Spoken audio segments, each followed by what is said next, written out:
And we got Let Man Dom talk crazy. We got Keon over here talking crazy. I'm gonna just keep going. Tell him, Jerome Renner, everybody came out here to see you hoop, man. I know you know a Latin a tough opponent. What you gonna do out here? So I'm gonna shock the world. I want to shock the world. Anything you want to say, man, for anybody down you right now? Keep that.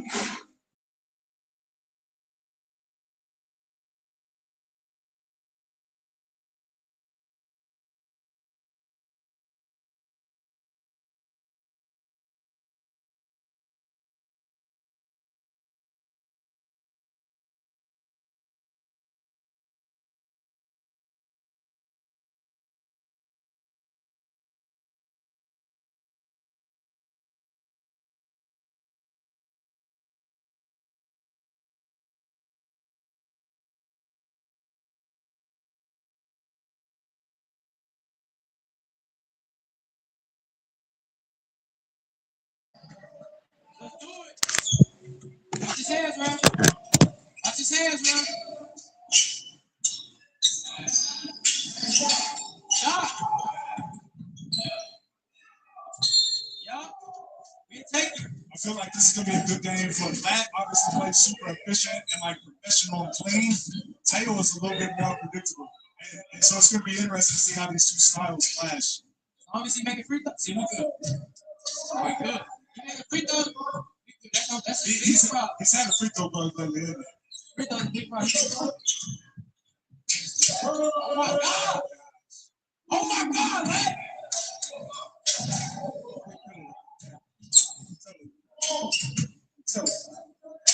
Hey, turn me up. Hands on. We don't see that hand. Oh my God! Oh my God! Hey, I got I got zero. He's up. This shit over with. You can take that, man. That one. What? You take that, man. And I will say, Lat in person as advertised. As advertised. Get to it. His only problem is free throw. That's it. He locked in on those things. He locked in. He make a free throw. He won't lose. So, we don't see that hand, man. We don't see that fucking hand, man. So you spar against that? Yeah. What does Teo do? Like, what do you do with your Teo here? Well, cross your fingers? That hope he misses. Now, we'll see how Lat starts dealing with Teo, too. I put the hand there, you don't see it. Make shots like that. Oh, that's good D, lad. That's good D, lad. Oh! Hey, from the first game, that ain't no foul. That ain't no foul for the first game. Again, that was difficult. Shit. Oh, that's all. He's scared. So I think Lat's experience is really going to help him. Like, not many people get off to hot starts super early. Lat is one of those players that can generate buckets. And this is going to be the difficulty. If he can keep Teo from getting downhill. So I love this matchup, man. This is such a great matchup. Oh, wow. They've been consistent with that all week. Oh, I like that. He might have added to it, but you don't get time because he plays so efficient. Like he don't have no wasted possessions. We don't see that, man. Get him up. I don't like that he's letting him get that shot off. Yeah, once he hit one. Okay. Oh yeah, we on that shit out. Wait. Huh? What? That's crazy. You call it that? Stand up. Wow. Man, I don't know if this energy coming across on camera, but this is an explosive matchup. No, thank you. You can turn up. You can turn up. I see it coming. I see it on the side. It's coming. Watch. Look, get his hand down. Oh my God. His angles, man. And what? Oh my God. His angles to the basket is so wide. Like he always get inside the elbows when he decides to go. I ain't gonna lie, him going left, it's hard to stop him. He gets straight down here.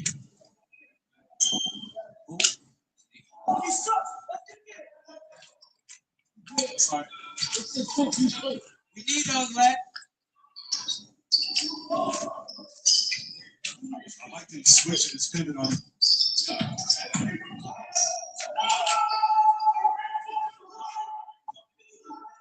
This is what I thought the game would be. Who we going out on? That's it. That's it, right? We can what? We gonna turn up. We gonna turn up. It's Luke King. Yeah. Let's get it done.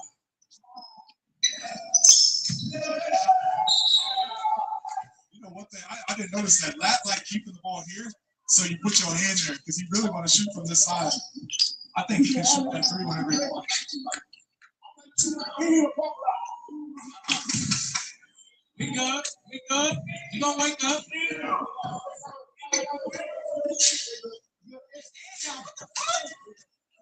That's good. Get it. Get it up, man. I never noticed that until watching him in person. Keep it here. Yeah, it's nice. Get it up, man.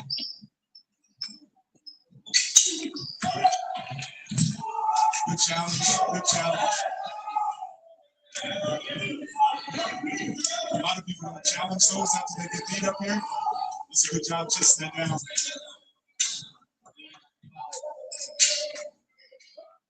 He can't keep giving it to you. He can't keep giving it to you, man. Here we go. Here we go. He didn't want it. Oh, his head down, lad. You don't see that fucking head, lad. You don't see that fucking head, lad. What? You better call one. You better call one.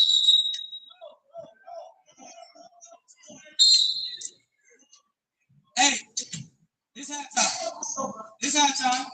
Oh, halftime, man. Dumbass. Should I go over there real quick? Can I go? Yeah.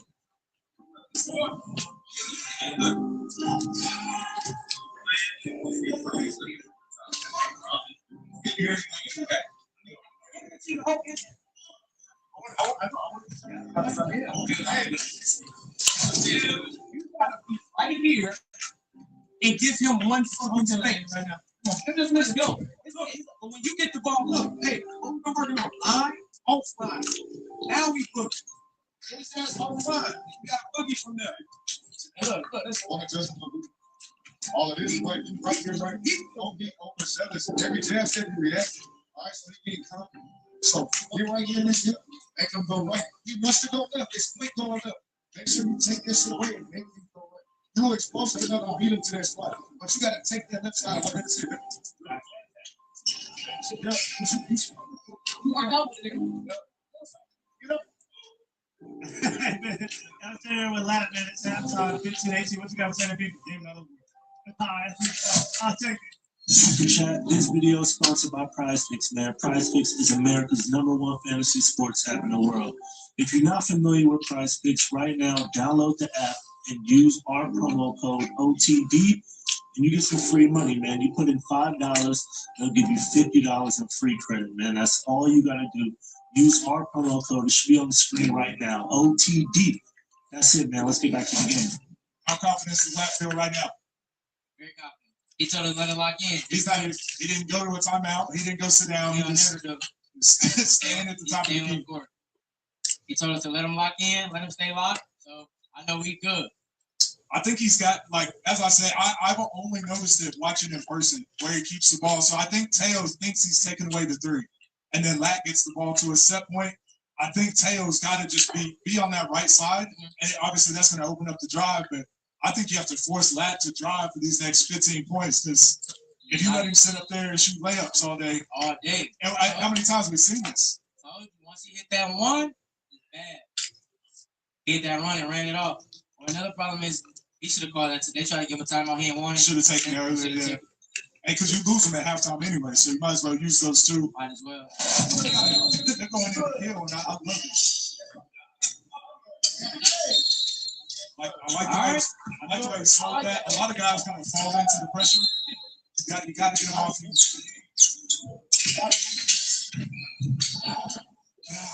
And one. Let's do it. And Teo's a good defender. Like, he's a great defender. And just the way he played, make it look so easy. Oh my God. Oh my God. He wanted to clip. Trying to get one. He said it's foot. I think it's slip.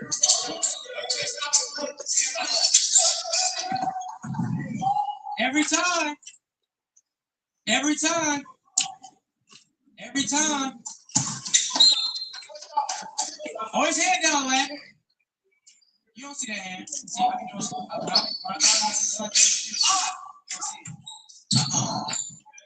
pull up coming.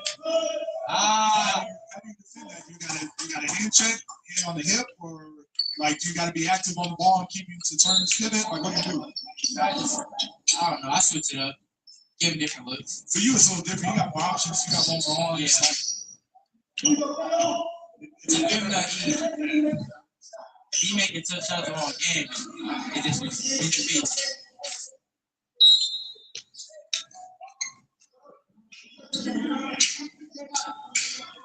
Shot.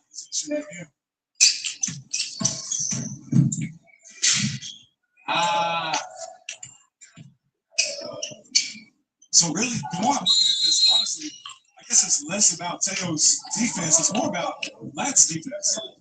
I mean, how many steals is it? He's probably got 5 steals. That's 5 possessions. He's not even getting a shot off. And you're not going to beat someone like Lat if you're not putting points on the board. Like at some point, he's going to score 12 in a row. So Right now, you jab it. Going on it. So look, straight. Now we tap right now. You know what I'm saying? Make it more tough.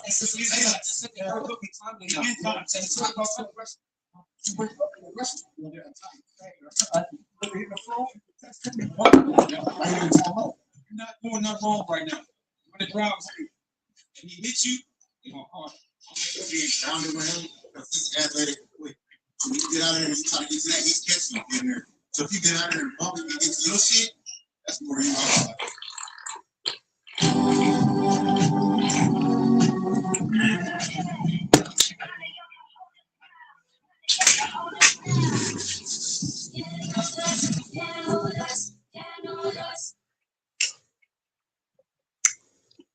Are you ready to level up? At the University of Arizona Global Campus, earn college credit for life and work experience you can get only in the real world. Explore over 50 online programs for working adults who never settle. Visit uhec.edu.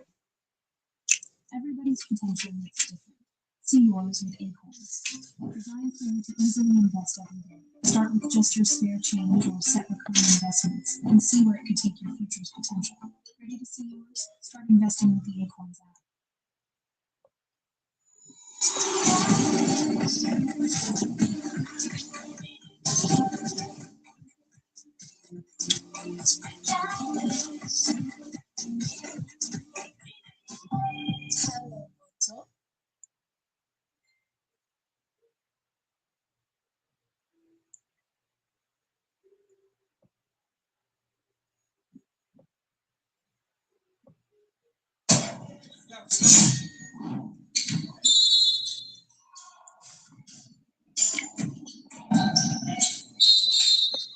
He's timing his pickup perfect. Every time. In his hand. So I don't know what the adjustment is for Taylor. It seems like Lat saw something on game film and is just sitting on that. So that's good.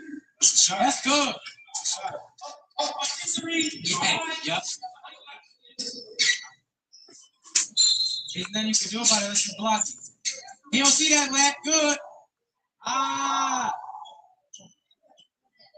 He don't even feel like that was good defense. He just missed. See Taylor put it together. There we go. I think that's a counter. It's still good defense. You might force him into a fadeaway, but Taylor's been going straight line, and Lat's been treating it. So I think get into a counter, spin move, post up a little bit. That's why when I became a career, I work on those counters for sure. I gotta be at the oh wait. You good, lad? Lock in. Good move. Good move. Have you been down like this yet? 20 to 8? I was down 22 to 11 to Reese. What's that feel like? How do you dig back from that? I just don't like to lose, especially one-on-one. It's like me versus you. So like I can't let nobody beat me. So when it gets to a point like that, I gotta do whatever I gotta do to win. Just get stops, going on a run. Gotta do whatever I gotta do. Do you feel like it's just like it takes one shot for you to be like you're back, you can rattle off 10 in a row, or do you even need that? I just know it's coming. I know I can score with the best of them, so I know if I do get one, oh, that's easy. Man, debates, hop on, man. Real debates, get on the panel. Yo, yo, yo, yo.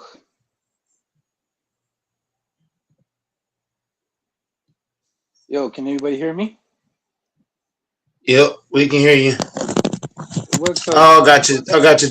Debates, pull up, man. Yeah, Infamous, go ahead. Let me grab the soapbox for a quick minute before everybody comes in. Let me ask you this question, Mike. And there's no right or wrong answer to this question.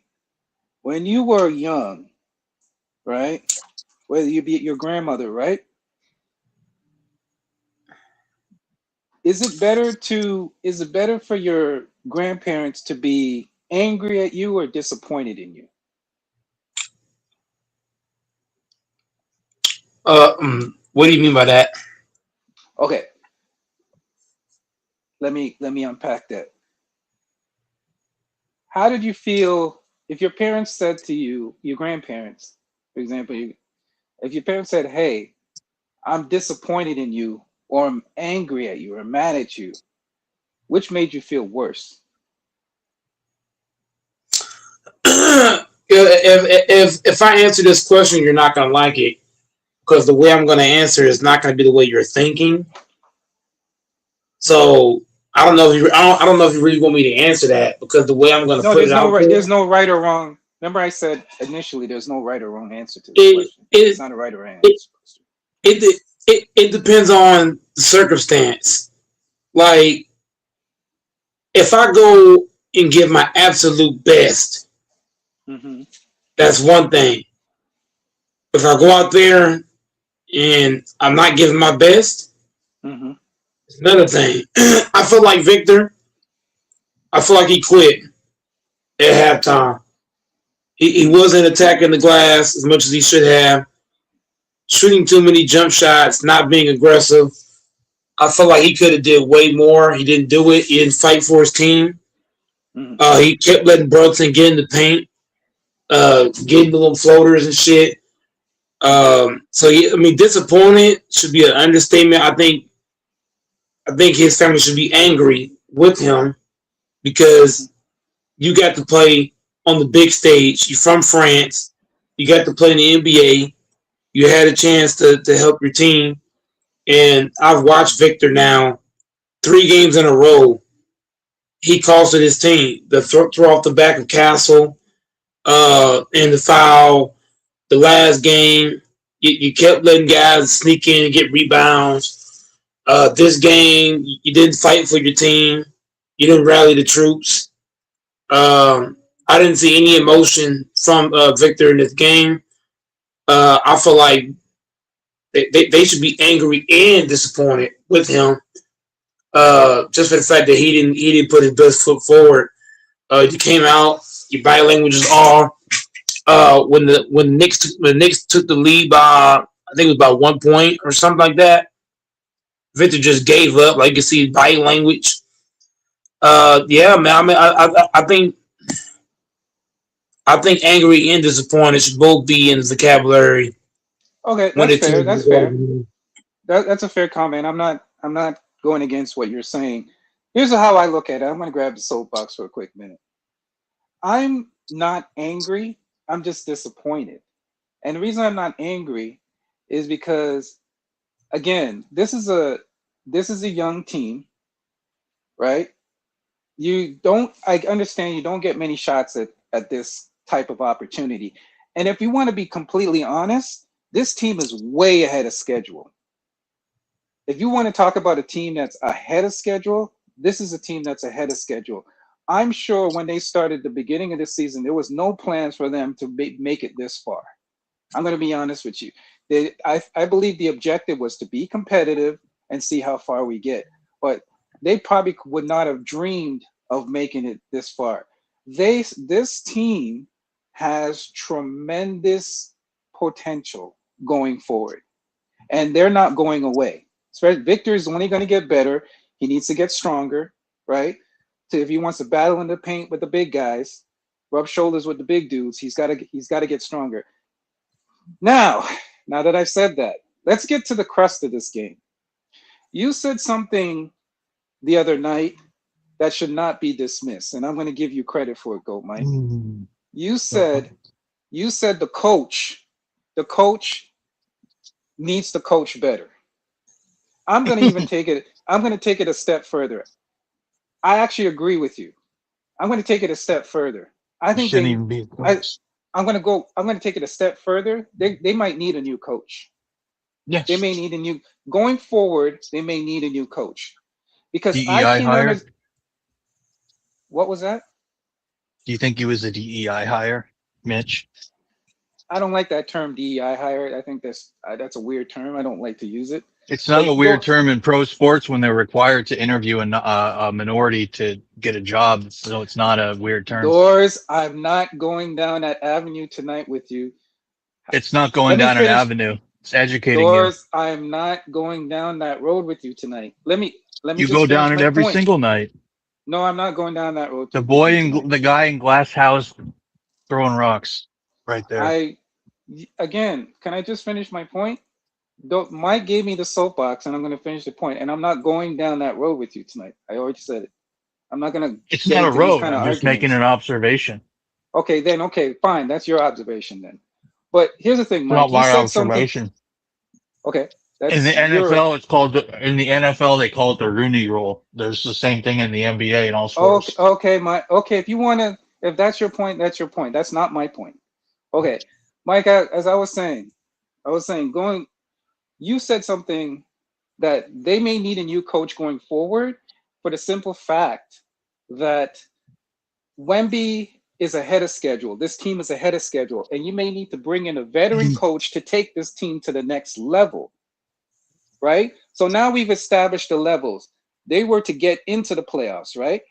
They not only got into the playoffs, but they made it all the way to the finals, right? So now you may need to bring in veteran leadership, a veteran coach to get you back to the finals again, right?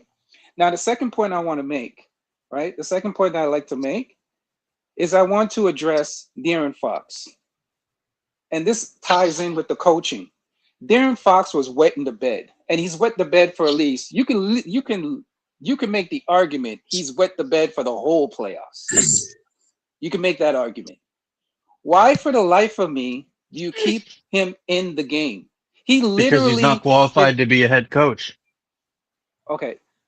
Only what competent person would do that, sir? Whether it's DEI or not, that's unacceptable. Yeah, but they've also been, the Spurs have also been very arrogant the whole series. Excuse me, they were very arrogant. Oh no, do you know why he's the head coach? Because he fucking sucks. No, he sucks. He just got his ass beat 4-1. No, because you again, Doors, you don't really know basketball. So can I break it down for you? Neither do you, because you never picked the Knicks, sweetheart. You picked the Thunder. Yeah, but I had the nuts. Guess what? I had the nuts to make a pick. It's basketball. It's sports. It can go either way. If you're an expert basketball guy, you would know all this. Who put their nuts on the table and said, and even made a pick? Show us your bet where you put your nuts on. I'm not about that. I'm just saying the Spurs deserve this. They were very arrogant. No, they said we'll be fine. They said we don't need any coaching adjustments. We got this. I'll explain to you why they have that guy as a head coach. Okay. I'll wait another 20 minutes. They have the guy as a head coach because he was handpicked by Popovich. Does that explain it to you, sir? He was handpicked by Popovich. Popovich is also predecessor. Why would you let an old cripple? Why would you let an old cripple who ruined the franchise the last 5 or 6 years pick a head coach? Mike, can you mute this guy? Did you hear the stupidness that he just said?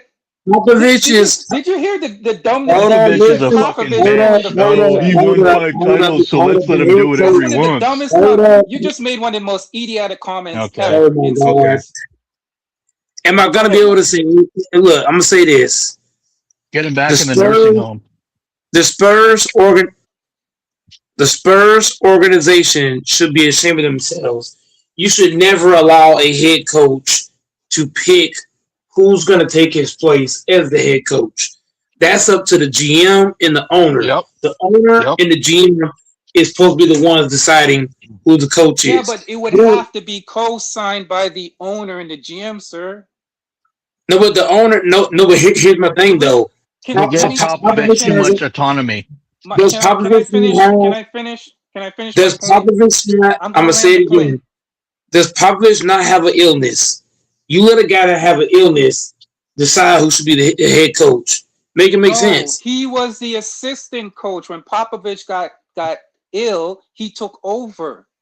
You guys gotta follow timelines. But the owner We should not understood put. that. We understood that. Okay, so We know that. let me finish my point. So he I was can't do this. when he took over for Popovich, he was successful in his first year. So they continued with him. He was only Go back and look successful. at it. If we're being honest, he was only successful because he had weak schedules. He had a bunch of weak schedules that allowed him to get through. Whatever excuse you want to use, Bro, he he's was not a good. successful. Bro, he's not So better. they He's not continued better. with him. Can Bro, you he's please not pull better. up the season you're referencing, or is it Bro, 2019? What season are you referencing? bro.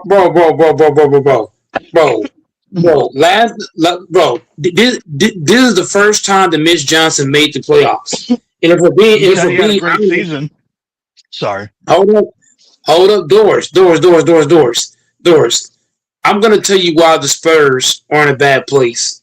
I'm gonna tell you why. You mean to tell me, right? You made the playoffs for the first time with Mitch Johnson. You played a sorry ass Blazers who got no business being in the playoffs in the first place. You play a Thunder team without two of the best players. You turn back around, right? You get to the motherfucking Knicks. You choking 30-point leads, 10-point leads. They choked a lot of double-digit leads in this series to lose this series. I'm gonna say it like this: Mitch Johnson is not better than JJ Redick. I'm gonna Here's keep the it thing. 100 with you. Here's the thing, Mike. Here's the thing you're missing. This is the first time they all made the playoffs. Name me one guy in the starting lineup that's been in the finals already. I'll Bro, wait. Let me just set my timer. bro, Name me bro, one guy on the Mitch Spurs. Johnson, you're missing my point. Mitch Johnson is not Mitch Johnson, bro. The same thing when guys say that Bronny James got a contract because of LeBron and they call it what they call it doors nepotism. You can say this. You can say this is also nepotism because Mitch Johnson has no business being the head But coach. you got to understand, Mike. There's this thing called continuity. Do you understand what that term means? That's the Mitch meaning Johnson question. has, That's a Okay. demeaning question. Mitch No, Johnson it's should not not a be the meaning. head coach. Okay, there's a term called continuity, right? Meaning, right? There's a lot of guys that come from the Popovich tree. They wanted to keep consistency. Now, here's the thing. I mentioned it right off the top, and you missed it. You skated over that point. I don't know if you missed it or you didn't listen to what I said. I said the Spurs are ahead of schedule. How are they ahead? Okay, let me explain. Okay, let me explain how they were ahead. Mitch Johnson was to be the predecessor of Popovich, right? Popovich was supposed to continue. He ended up getting sick. Mitch Johnson took over, right? This team had no experience. This team had no confidence to the fact that they were supposed to make it this far. I don't believe that. I believe they It took were just to injuries. be Let's not. competitive. They were It took the injuries. goal. Hold on a It took second, injuries to get Mike. this far. We got to Mike, stop this, bro. their goal was just to make the playoffs because they missed the Of course playoffs last of year. course they exceeded schedule. They have like all They hold were first up. ahead of round picks the schedule. last 3 What years. team? If we're being Second What team honest, overall, with a first rookie, overall. if with we're a being, second-year oh my player, God, with a damn. Yeah. hold on a second. Let me land my plane. What First, team with a second, third year second-year player, stars. You're a saying first bullshit. year? We all know that.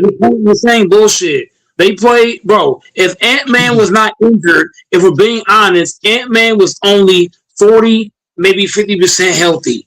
You played a 50% healthy Ant-Man in the second round.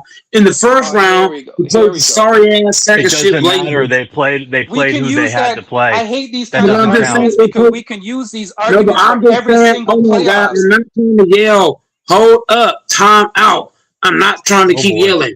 What I'm saying is this, my brother. I'm not taking nothing away from the Spurs. All I'm saying is the Spurs needed a shit ton of luck and a shit ton of shit to happen just for them to get this fucking far. Okay, so The let me ask fuck? you a question. What team is beating the Spurs or OKC next year? Name them. The Bro, a Nuggets, lot maybe. of teams can beat them. The How much you Spurs are wanna overrated. how The much you wanna how Spurs, much you bro, I bro, wouldn't the even put goddamn money on Knicks I'll showed put money you. on that The one. fucking Knicks, listen. You're gonna have The to Knicks prepay showed. it. Oh my fucking God! Listen. The Knicks showed you what it takes to beat the Spurs. You need two wings. You need two wings that can play both sides of the ball. You need two big men that can put their weight on top of Victor William Bamba. Because Victor don't like that physicality. I've noticed that. If you get physical with him, he's not gonna, bro. He wants to shoot all these damn jump shots, bro. The Spurs are more than beatable. Your argument would hold weight if they didn't face the damn Timberwolves, nigga. The The Timberwolves were team, physical with them. the team don't have What are you anybody. talking about? Fuck. This Hold up, don't go to when they face panels with your Minnesota, amateur takes. Please don't when they do it. face You'll get Minnesota, cooked. hold up. When they faced Minnesota, Ant-Man was not 100%, bro. He was like 50%, bro. Stop Do you it. Ant-Man was remember nowhere near. He do was you remember injured, what Rudy Gobert and thing were doing to him? bro. Ant-Man was not 100%, Do you bro. What are you remember? talking about? Do you remember Ant-Man's the what best player. what's his name? McDaniel's. Do you remember what McDaniel's was doing? Are you Ant-Man's serious, the bro? best. You're not Do you remember? listening. Ant-Man, oh my fucking God. Go Fucking ahead. listen. Ant-Man, who is the best player on Minnesota? Anthony motherfucking Edwards. He's the best player on that fucking team, and he was not 100%. So how do you expect the fucking T-Wolves to do anything spectacular against these I was niggas when referring to the Ant-Man turns physicality. humble? I was referring to the Ant-Man, you're physicality. not, bro. You're not fucking listening. You're not, bro. Oh my God, bro. See, I was contemplating coming on live tonight because I'm already tired as fuck. I'm irritated as fuck. And niggas saying dumb shit, and it's finna set me the fuck off. Now, like I was Go fucking ahead. saying, it Go does ahead. not matter who's physical or who's not physical. The problem it was, bro. You don't comprehend English very well, Anthony. Ant Oh Man is the wow. best player. Ant Man, listen, Ant Man is the best player on the team. For example, right? If you take if Brunson was hurt like Ant Man and he was like 50%, do I think a 50% Brunson could beat the Spurs? Hell no. What I'm saying is Ant Man was 50% healthy. He was still dealing with that knee injury. He played, but but you could tell the way he was moving, you could tell he was nowhere near 100%. You played that. You played that team. You played a team with their best player who was nowhere near 100%. Then you turn around in the first round. You played a sorry ass second shit Blazers who had no business being in the fucking playoffs. If it wasn't for the playing tournament, they wouldn't even be in the playoffs. Let's be honest. If it wasn't for the playing tournament, the goddamn Blazers don't make the playoffs. In the third round, you needed fucking what's his name? You needed J Dub to be hurt, right, Doris? You needed J Dub to be out. You needed Age Mitchell to drop dead.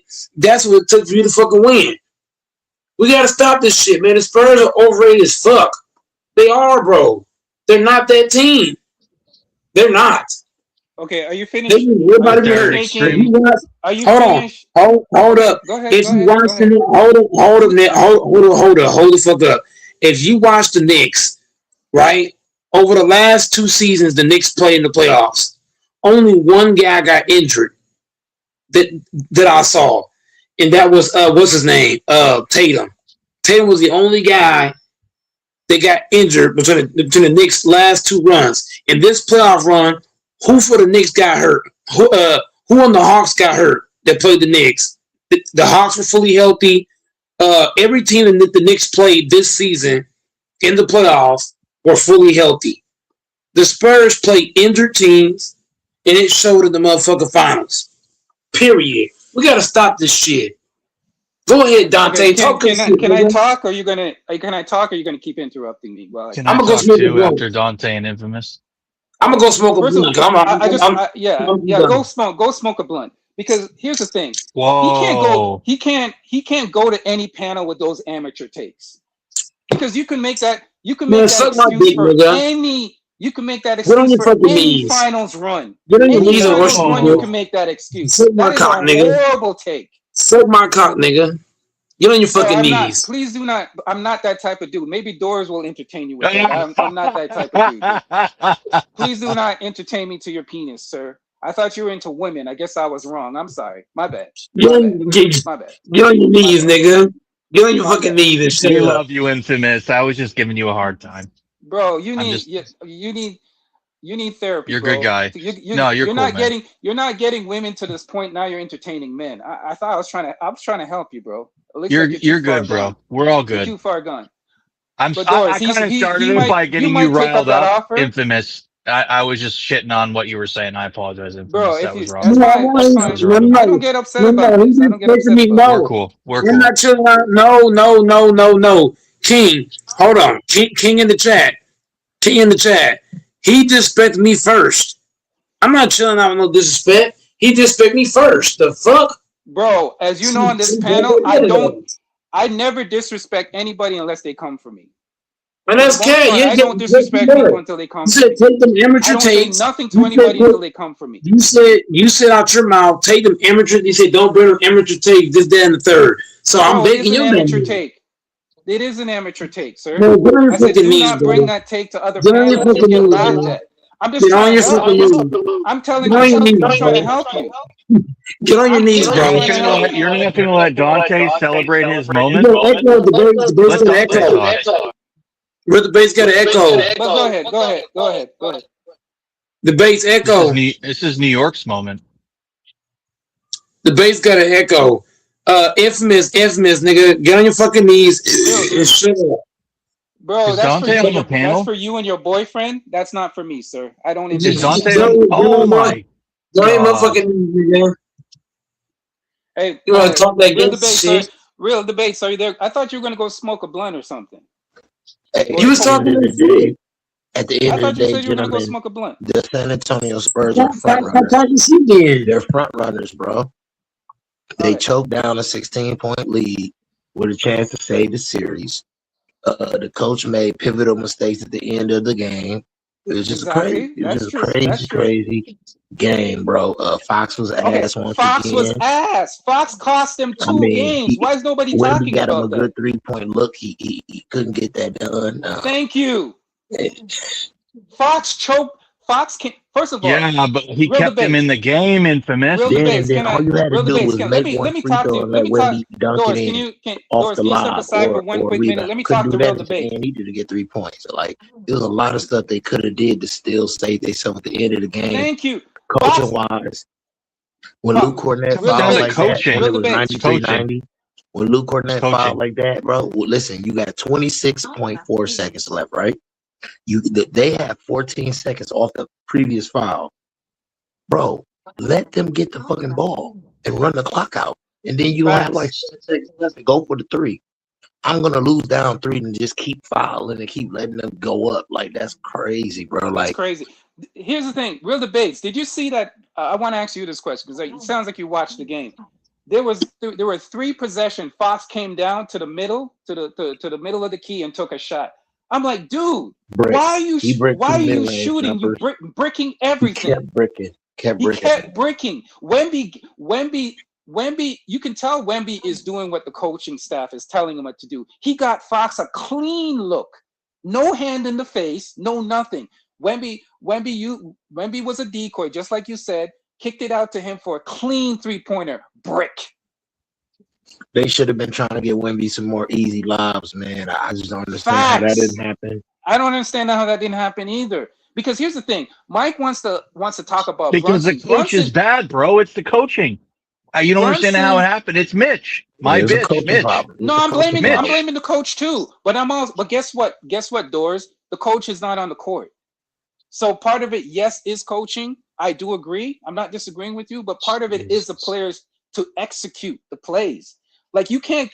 My thing is, I would have sat. This is what I would have done, and I'm not a professional coach. I would have sat Fox for the whole fourth quarter. He would not even see the floor in the fourth quarter. Fox In and my have opinion, Harper in there.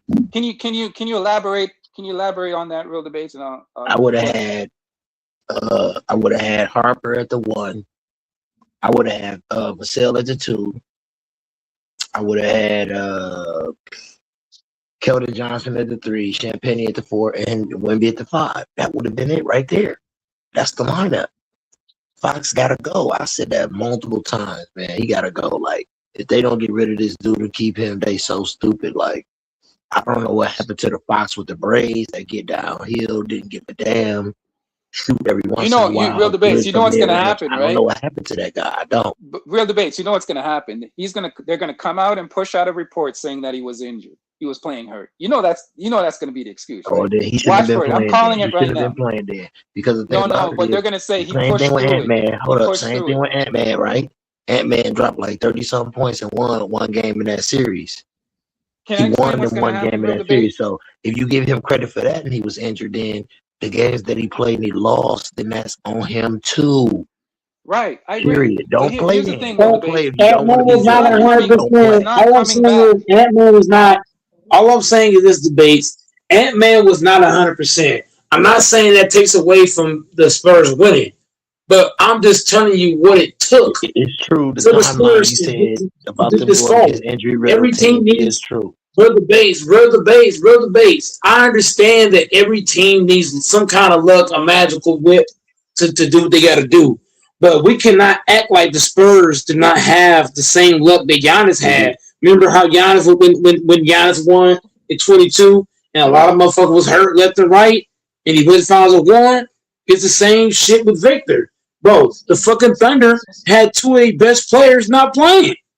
If J-Dub is playing and AJ Mitchell, the Spurs don't win. The Spurs barely won that fucking game 7, and J-Dub wasn't even fucking playing. AJ Mitchell wasn't even fucking playing. 2 of the best guns weren't even playing, and you barely won by what? 5 points, 6 points? Fuck out of here. The Spurs had an easy road. They had an easy road. You played against fucking whack-ass Gobert and an injured, hobbled Ant-Man. You went against the fucking trash-ass Blazers. Fuck out of here. Fuck out of here. The Spurs were ready as fuck. I see why you're mad. I understand why you're mad now because the Don't Spurs bring have that a up. better future than the Lakers. No, they don't. No, they don't. The No, they Spurs don't. have a better future than No, the they Lakers. don't. How much you want to bet? They only have a better. Hold on. The Spurs only have. Bet? The Spurs have a better future. If hold on, I'm gonna say it like this: the Spurs will have a better future if niggas keep getting hurt. Then they'll have a better future. But if niggas stay healthy, they fucking don't. The Spurs are overrated as fuck. Victor is trash. That skinny ass 2-pick nigga saw pussy. I see why he's real debates. Real debates. Let me ask you this question: who has a better future? Be honest with me. Be honest with me. Real debates. Who has a better future? The Lakers, the Spurs, the Lakers, or the Spurs? Nobody's afraid of no fucking Victor. Who's afraid of fucking Victor? Luka's a great player, and I don't know what the Lakers gonna do in this offseason. You can't have an unathletic backcourt with Luka Doncic and Austin Reeves and expect to win anything. Nobody fears. If we're being honest, nobody fears Mitch Johnson's bum ass, and nobody fears Victor Wembanyama bum ass too. Fuck out of here. I guarantee you. Every time the Lakers face the Spurs next year, they're going to get more smarter and Wemby got to get stronger. He got to get smarter. He's got to get Wemby's stronger. a bum. He's got to get Wemby's stronger. a bum. It does not matter. It does not matter. Bro, hold the fuck up. Hold up. I don't give a damn how strong Victor get. He got that bitch in his chest. It don't matter how strong you are if you a bitch. I could be strong, but if I'm a bitch, it don't matter. I don't think that's true. No, what? Yes, it is fucking true. Yes, the fuck it is. You had Towns mentioned.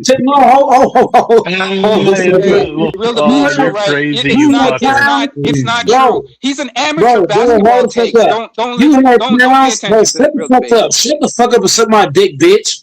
Like I It's said, amateur like I taste, said, bro. shut, Don't go shut to your bitch anybody's ass channel up. with that nonsense, bro. Shut your bitch ass up. Like I Because was saying, bro. you can't even break You down let the Mitchell game. Johnson. You can't Shut your even bitch break down ass the up. game. Shut your bitch ass up. Like I was saying, debates. You let fucking Mitchell Robinson stop you from going to the basket. Who the fuck is he, debates? Who the fuck is he? Dennis Rodman? Patrick Ewing? I want to know. Matumbo? Dwight Howard for 09? I want to know, debates. Victor William Bamba made Robinson look like fucking Ben Wallace out this bitch. You made Towns look like a fucking savior. Victor William Bamba got shut down by two bitch ass niggas. You got shut down by a nigga that ain't been heard of until the goddamn finals. You got shut down by fucking Towns. You let Towns? Are we serious? How many first team all defenses has Town made? I want to know. How many first team all defenses has Town and Robinson made to stop you? That's some bullshit. Victor's a fucking hoe. Hey, real debates. Can I ask a question? Victor's a fucking hoe. How many first Just teams? want to ask one quick question. No. I'm not letting this shit. No, I'm not letting this shit go. I need to know I debates. just want to How ask real many debates first one teams? question. How long is he going to be on the panel? Shut up. Debates. Back to I you, just want to debates. know how long real debates is going to be on the panel for. Real debates. That's all I want to ask. Can you answer that? Just quick question. Nobody knows. Okay, back to my point. My Real point debates, is are you this. there? You made, bro. Where's real debates? I'm right here. Yeah, how long are you gonna be on the panel for? Do you know? Like, you gonna be on What for a you while? say? How long are you gonna be on the panel for? I'll be up here a while. Okay, good. I'll come back later when we can have some real basketball conversations. Oh God. We all have real basketball. Now, bye, nigga. See ya. Now, back to real debates. Real debates. How many first team all defenses has Towns or Robertson made? Do you know? Or do I gotta look it up? None. They ain't made none. So you meant to tell me you get shut down by two niggas who never made the first team all defense? How many first team all NBAs has Towns made or fucking Mitch Robinson? I think Towns made a couple. Hell no. I check about I have to look this shit up right now. Call Anthony Towns. Cause this is bullshit. You get shut down by two punk ass niggas. Now, I'm looking at no, he made none. He made NBA all he made no, he made none he made all NBA third team. Not first team debates. Real debates, where you at? Towns has only made NBA all NBA third team. Made that 3 times. Okay, all 13. Not first team. So debate, I'm gonna ask you again. Make it make sense. Two guys never made all NBA first team, never made first team all defense. No. You let those niggas shut you down? You let those guys stop you and hold you to 19 points in a closeout game? What are we watching? Victor Wembanyama's a hoe. I don't give a fuck what nobody say. That nigga's a straight hoe. He a straight hoe. That's a fact. He a hoe. I don't give a damn debate how strong he get. What debate? I don't care how strong he not sports, and for him to show lack of sportsmanship, that shows me that he's a sore loser. He doesn't want to give his opponent the credit. He's soft. He's soft. And for those Victor for his Wembanyama's team to walk off the court and not shake the opposing team's hands. Bro, that I'm not shows me even that talking they're about not built for the moment. no. You're swaying hold the fuck up. You swaying the whole point about what I'm making. Victor Wembanyama is the kind of player you see at the YMCA. He tall as fuck, but once he get physical with his dumb ass, he can't do shit. Victor Wembanyama is a straight hoe. He's a hoe. He's soft. He butterscotch. Niggas say AD soft. AD better than Victor. Who want to bet on that? Anthony Davis would not get shit down by no fucking Towns and Mitchell Robinson. The fuck? This is embarrassing. Hell It no, really niggas wouldn't even is. get shut down by Towns or Mitchell Robinson. Hell How you no, he seven? How not. you a 7 footer? You out here getting locked up by Mitchell Robinson and Carl Anthony Towns of all people. He's 7'5", getting locked up by these short ass niggas. Terrible. On the ground, flying and shit, flopping. And he started flopping too. Flopping ass. Get your big ass up, nigga. You 7'3", you out here flopping like you got hit by a damn truck or something. DC 7'4", sniping isn't he? shit. I think he's 7'4", but I mean, some people say he's 7'5", You 7'4", 7'4". you I out think here he's in the getting middle. out here flopping Skinny for French cause. fuck. Like you got Go back shot to in the France, head and shit. bitch. Go back and play in France. He should go play in France, bro. Man, call that motherfucker Wimby Williams. I'm gonna call his ass instead The of new motherfucker's name I'm gonna is call him Wimpy because French he played like fry. a complete wimp Oh, tonight. God. Wimpy. I'm gonna call him Wimpy. Wimpy.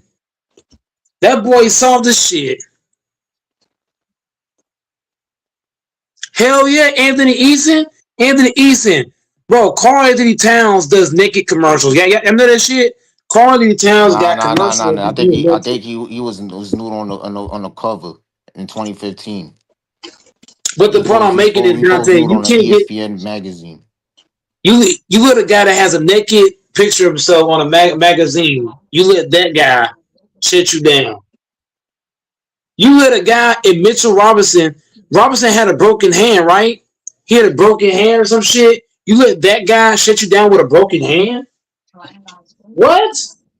Come on, man. Shit's pathetic. Mitchell fucking Robinson. What the hell? You allowed that ugly ass nigga to shut you down? Bro, Victor, sorry. He made Tim Duncan's home look bad tonight. That's real talk. That boy Victor so damn soft. I ain't never seen a big man like niggas say AD soft. Debates. Where you at debates? Bring your ass out here. That nigga Victor soft. I'm tougher than Victor. A lot of coaching errors. No, I don't want to hear that culture shit debates. Victor Wembanyama's a hoe. Period. He's a whole debates. Brother Bates, who'd you rather have in the finals? AD or fucking Victor? You tell me. I'd rather have 2020 AD. I'm taking any version of AD. Oh, because AD's not afraid of Towns. AD's not afraid of fucking Mitchell Robinson. Victor Any is. version of Giannis over soft ass Wimpy. Oh hell yeah. Hell yeah. I'm taking a B over Wemby. The fuck? I'm taking Jokic over Wemby. I'm taking Bam Adebayo over Wemby. Wemby's a hoe. That nigga's a straight hoe. He should take his ass back to fucking France. Do y'all hear me debate Dante and Doris? He should take his ass back to France and go play ball in France. He don't belong in the NBA. Too soft. Too butterscotch.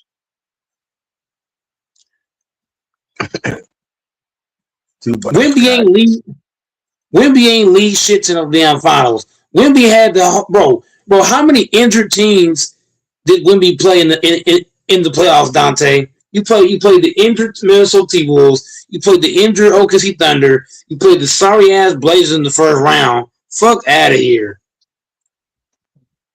We gotta stop this shit. If Jalen Williams was fully healthy, they would not get Baston Thunder. You don't get Hell points yeah. for being a hospital team. Wolves without Dante DiVincenzo and Anthony Edwards. I don't respect that. Like whoop de doo, you beat a emergency room Wolves team who was missing two of their best players who could give you 51 points in total. So I don't respect that. They miss and look, that's what I was trying to tell Debates. Brother Bates, are you there? Do you not know that the fucking T-Wolves had two starters missing for half of that fucking series, my nigga? Huh? So how do we give the Spurs credit when you faced a T Wolves team without two starters, you faced a Thunder team without what? One, I think it was one starter.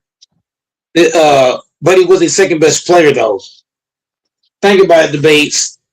Think about it, debates. Should we really give the Spurs credit and say they're ahead of schedule when you beat injured teams without the best players? Huh? Huh? Don't hide now, debates. They went all the way to the finals, though. That's still impressive. First We round. got there because of the injuries. Real debates. You were the same guy. Am I lying, Dante indoors? Was debates not the same guy on here when Giannis won that to the 2022? What did debate say? Oh well, this team was hurt. Oh well, that team was hurt. Well, why you not giving that same smoke to Victor? He Huh? got the same smoke, but look how young he is, though. Look at how many injuries had to happen. Debates. Look at how many teams had to be hurt. Huh? Look at how many teams had to be hurt just for him to do all that. Huh? Debates, bring your ass here, boy. Come on back over here. I hear you. I hear you. Wemby ain't do shit, bro. The Spurs are overrated as fuck, bro. They overrated, man. They're not the team that everybody thinks the Spurs is some god team. No, they're not. Them niggas is trash. You said they trash. Now you going They crazy. garbage. Everybody's No, so I'm in not love with debates. Wemby. Wemby's a fucking bum. I'm better than fucking Wemby. I'm better than that motherfucker. I would never let Towns stop. I would never let Towns shut me down. Got me fucked up. Towns is He gonna almost shut you got a down. quadruple double twice. He's the best. Towns, what do you want to guard, bro? Bro, the base. Towns, what do you want to guard me? He wouldn't even want to look at me. Trust me. I ain't taking no jumpers on Towns' ass. I'm driving straight at his motherfucking chest. The fuck? This dude Wemby's a hoe. He a fucking hoe. Somebody trashing him. Bro, Wemby's a bum. He might be the worst big man in NBA history. That's he go. Overrated ass. He crashing out. He crashing out. You gonna give a nigga a DPOY? I ain't gonna lie to you. Victor did not deserve DPOY. The guy that to me, OG and Anobi deserve DPOY because he played better. He played better defense than fucking Victor. This whole fucking series. Am I lying, Dante? This whole fucking series, OG played better defense than Victor did. Watch the tape. Watch it. Victor, bro, OG was blocking shots at the rim, on the outside, getting tip ins, knocking down big shots, everything clutch. Victor ain't do shit clutch in this series. Name me one time, debates, Victor was clutch in this series. Name me one time. You can't name me one. He had 3 blocks in the first quarter. This last game, he What just did he do in the clutch? What did he do? What did he do compared to no debates? You're not listening. What did he do in the clutch compared to OG? He didn't. He didn't do nothing in the clutch compared to OG. That because he's what again? French. He's a hoe. If you put LeBron James, Then in that paint getting that tip in instead of OG getting it, I'm like, where's Wemby at? That shit happened. Wemby's a bitch. What do you expect a bitch to do? Dude? Brother Bass, what do you expect? What do you expect a French fry nigga to do? Be honest. Get burned. What do we expect to do?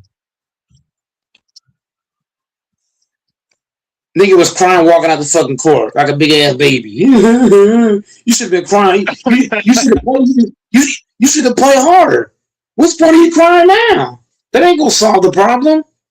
What's gonna solve the problem is you stop being a bitch. I couldn't have been the coach of the Spurs, man. They would have fired my ass. The base and door, Dante. They would have fired me. I'd have been calling him all kind of shit. French fry, the French bitch, the 7'4" bitch. Like I ain't gonna lie, they'd have fired me, bro. I'd have been saying French all toast. kind of shit to his ass. French toast. Wemby ain't shit, infamous. Wemby's a bum. Nobody's afraid of Wemby. Nobody. Who in the NBA is afraid of Wemby? Jalen Brunson. How many times did Jalen Brunson drive straight at Wemby? Jalen Brunson, bro, they should have called CPS on Jalen Brunson. He was abusing Wemby in the paint. That was disgusting. You allowed this 6 foot guard to punk you in the paint. I'm talking about punking him. Just punking him. Giving it to him. Infamous is the same guy that's all over SGA's dick. What do you expect? I ain't gonna lie to you. I got bigger balls than Wemby, and I'm way shorter than Wemby. That's a shame. Infamous always takes his biased takes. Man, that hezzy layup that he put on Wemby when he drove it on Wemby in the fourth was goaded. I'm like, ooh, now that boy got cojones. Hey man, Brunson got that dog in him. Wemby don't. That's the difference. And Becky Hammond needs to shut up. He dropped 45, man. I thought you couldn't win a championship He with an propelled himself undersized guard to as the 1A option. new heights. Brunson Yeah, definitely shut up, his but ranking Becky has Hammond, you don't know what you're substantially talking went up. about. I don't know what ranking he's at, where he's at, but Although he's Becky Hammond was talking all that shit about Brunson not be able to win a championship as an undersized guard. What you gotta say now, bitch? Shut the fuck up. You talk all that shit, disrespecting Jalen Brunson, saying you can't win a championship with a 6'1" guard as your number one option. What the fuck you gotta say now? man, that nigga ain't Shut your better than bitch ass up, Halliburton. He ain't bitch. better than Luca. That bitch could I suck my mean, dick I can without a name. condom on, bitch. Oh my god, y'all dudes are sick Specific. over here. Y'all motherfuckers are sick, Very man. specific. Damn. Yeah, Brunson got his shine for right now. We gonna see. Yep. We gonna Everyone see when the did next talk shit season about come him, back like here. Dante said. Cause They all hey, made go fun of Mike. his height. Just like you said, Everybody there's a lot said of that. teams wasn't healthy, right? Go Mike. Listen, John Morant gonna move. Jaylen Brown gonna probably move. Giannis. It's gonna be some movement. There's gonna be some nice rookies coming in. It's gonna be some shit going down. Hey You man, know what I'm saying? the So Spurs are we're gonna not. see. This was the Spurs. This was the Spurs' last chance to win the championship because a lot of teams are going to get better this all season. The Spurs are finished. The Spurs had their chance. They had their chance, Hmm. Yeah. and now it's over. You don't get to go to the finals that often, bro. When you come to the finals, if you lose, it could be centuries. It could be a whole career. You never go back. Look at Allen Iverson. Allen Iverson lost that finals in what in 2001 or 2000. Make no doubt they'll be back and not too No, far. no, no, no, no, no, no. No, they're not. They're not Yeah, they coming are. back, bro. Only way the Spurs come up to the finals, teams got to be hurt. It's going to take teams to be hurt for them to come back. They only got there this year because J Dub was out in the Minnesota series. Ant Man and Sinjo is two starters. Doors, do you not comprehend that? The Minnesota does not have two starters for half of that series. Do you not understand that? I'm It's never going to going to take worry about Minnesota until they do something. The Doors. Spurs have done way Listen, more than Minnesota. When's the last time Minnesota went to a bro, fucking finals, bro, buddy? hold on, bro. Listen. We don't know if the Spurs would have beat Minnesota if they were fully healthy. If they were It doesn't healthy, we matter. would They have beat been to them. beat them. You But can't go once by that. again, It don't matter. we played against the Spurs are overrated as fuck. They overrated. Stop it. You think the Spurs are a good team? They're not. I'm not a Spurs Bro, They're I fan. agree overrated, with the bro. Spurs. The Bro, Spurs is not bro, built like that, bro. I'm not a last time the Spurs Spurs fan. were good, they had Tim Duncan. How you a Celtics fan glazing the Spurs? What's wrong with you? Straight glazing. You supposed to be from Boston, Massachusetts, but you out here gassing up the goddamn Spurs. Tell him, Stop it, Dante. bro. The Spurs is Tell not that like that. nigga. They make one fucking finals run. Now all of a sudden, you acting like the Spurs finna do something. Man, stop it. Spurs is not like that, bro. Hell no. Last time the Spurs were like that, they had Tim Duncan, Manu, and Tony Parker, and Pop as the head coach. Now Pop's in a nursing home, getting fed his meal and fed his Yes, so the fucking Spurs are, daughter. and the Spurs will never win.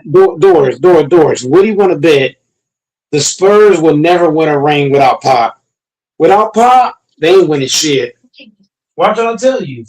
They is not winning without Pop, bro. Mitch Johnson is an overrated ass bum. He's How you gonna choke a 37 30 point? Them niggas choke, bro. Those niggas or choke the 39, biggest, something like that. bro. You choke a 30 point Motherfuckers lead choked a in the 29-point finals. lead at Madison Square Garden. You was up 29 points and you choked it away. That was incredible. And you over here glazing. How Unbelievable. do you glaze? How do you glaze for a team that can't hold leads? Shut up, Doors. Now, don't give me that you shit as an excuse. Y'all didn't use that you shit as an excuse when it was whooping on the Timberwolves and the Oklahoma City Thunder without Jalen Oh, Williams, that's and all of a facts. sudden they lose. It's they're young, give them time. Man, get the fuck out of here, man. Exactly. Exactly. Thank you, Dante. That's what Infamous was saying. Infamous kept saying, "Oh, they're young." Who want to hear that dumbass shit? They didn't say that when they beat Oklahoma. They didn't say that when they beat all the other teams.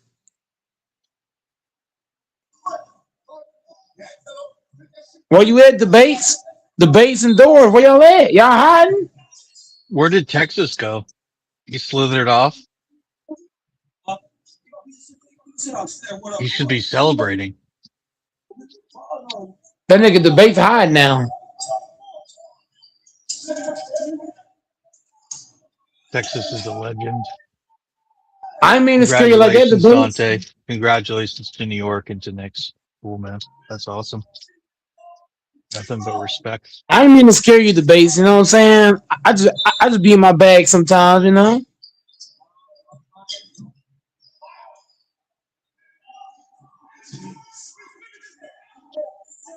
Knicks pride, man.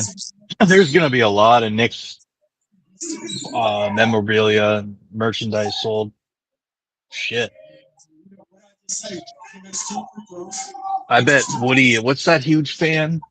Spike Lee's probably fucking so happy.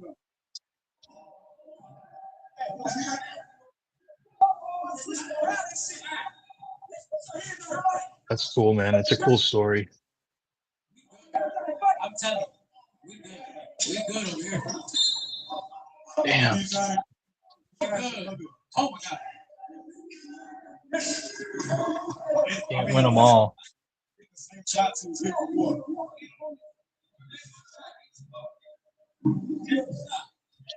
You're always due for a couple losses, especially when you have almost perfect finals record. They only lost one finals, just like the Niners. I think were 6-0, and now they're 6-2 or 6-3 or something. You can't stay perfect forever. The Niners and the Steelers. I think the Steelers lost in the 95 was their first Super Bowl loss. They were like 4-0 or something. Teo figured something out. Teo definitely figured something out. I don't know why you keep saying that. Then they won against the Seahawks or whoever, and then who was that other team they beat? The Cardinals or some shit. But then I was so happy when the Packers beat the Niners, or not the Niners, the Steelers.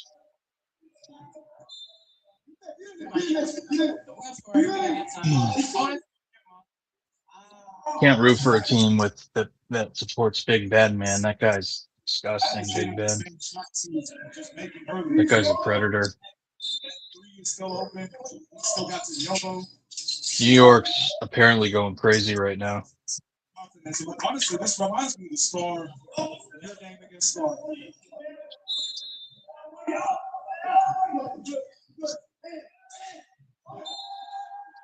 Everybody's out partying.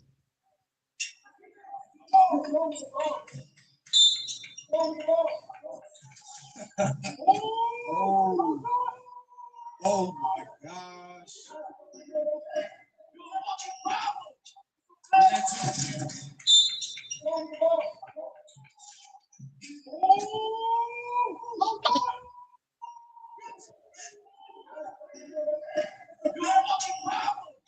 Debates jumped off. I'm just here watching. I'm just being a fan right now watching some good basketball. I think that was a three. I really thought you were going to win today, Mike.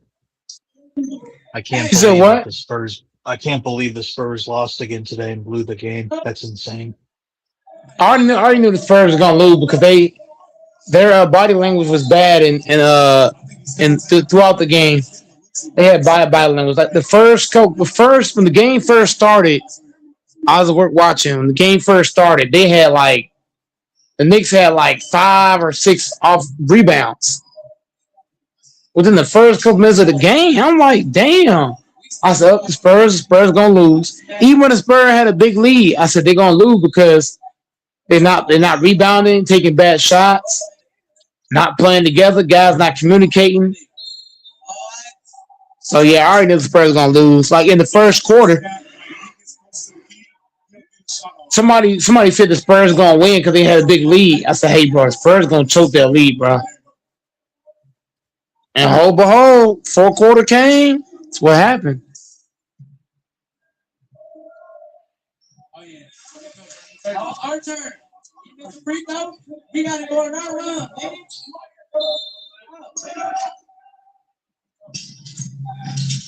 Great counter. And what? Here we go. He missed a free throw. We gotta go on our run. This game was everything I wanted it to be.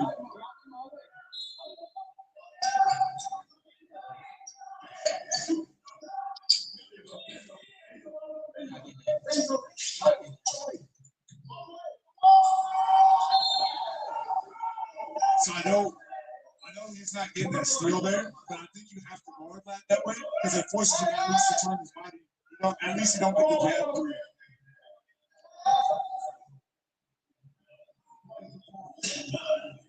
This is four right here. This is Free throw done. See if he got rid of it. we need this. Thank you. All right, tie game. Tie game. First to 7 here. First to 7. Somebody miss a free throw. Momentum. Go on a run.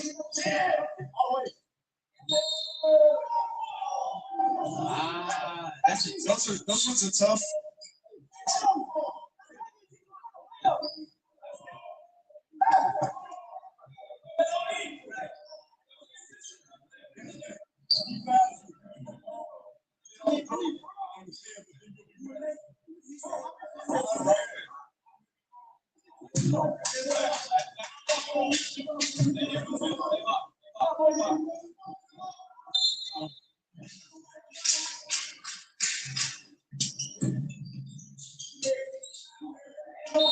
And one, man. I like what Lat's gotten to now. I like the Lat's getting downhill now instead of just settling for the three.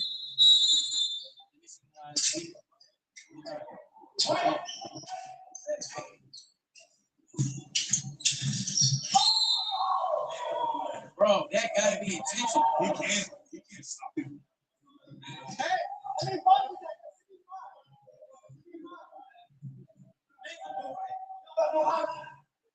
He wrapping him up. So as long as you're making a play off the ball, it's shot.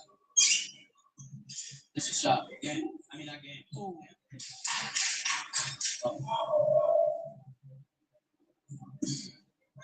see who the momentum is right now.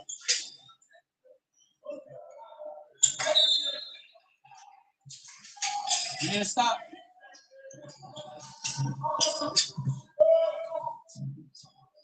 Jeez.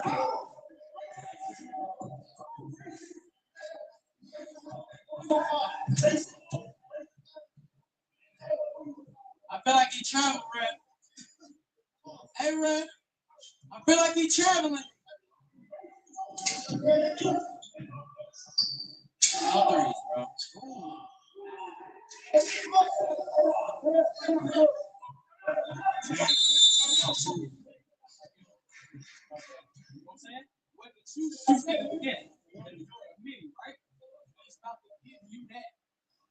about to give it to you.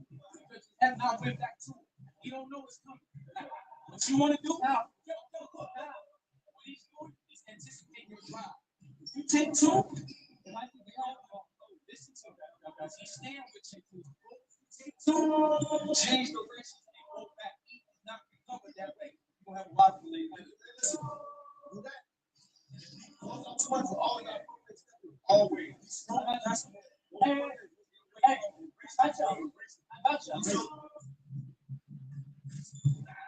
What do you do here, Colette? Might down to get a stop. You use a couple fouls? There you go. Yeah. You good. Because obviously we got the foul bonus, but it's not till 7. I think he probably got 4 fouls to give. So I might foul a couple times up top just to make him check back up. And if he has to shoot a free throw. Cart takes a corner. This around. Only doesn't pay for cart rent. Say what's so street to you. Just let's save you up. Oh, you can do this plate. It's all easy. For quality you'll love and prices you'll love even more. Harbor Freight. Shit, I've been talking this whole time. When the sun comes out, I was talking to so myself. should this European wax. Yeah, nigga, you had your mic on mute. Yeah, I'm gonna work on my certification, maybe even tonight. I cleaned the bathroom. I need to redo it. Bathroom needs a deep clean. I got my own bathroom, and then the There we go. some other cleaning. Tomorrow will be a good cleaning day. Oh, and then go to the pool. I gotta go to the pool. I gotta get in the water and get moving. The pool is my freedom. Oh, Lord.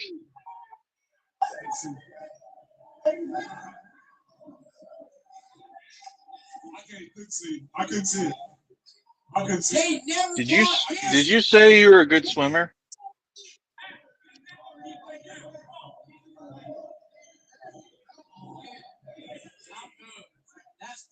You got the whole gym. That's crazy. Are you a good swimmer, Mike? Was that a carry? Or Was do that you not a just carry? sink? See, They everybody never standing up. called Perry.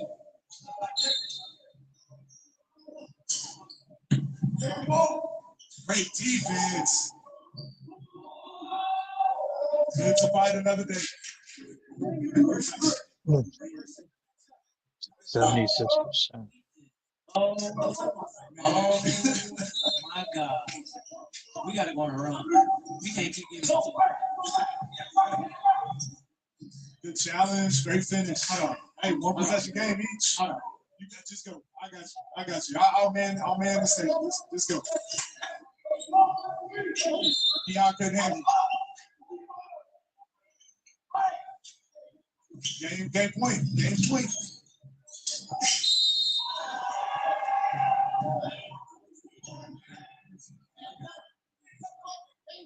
We got Big Bro subbing in. Big Bro subbing in. Game point for both. Game point for both. I think this game.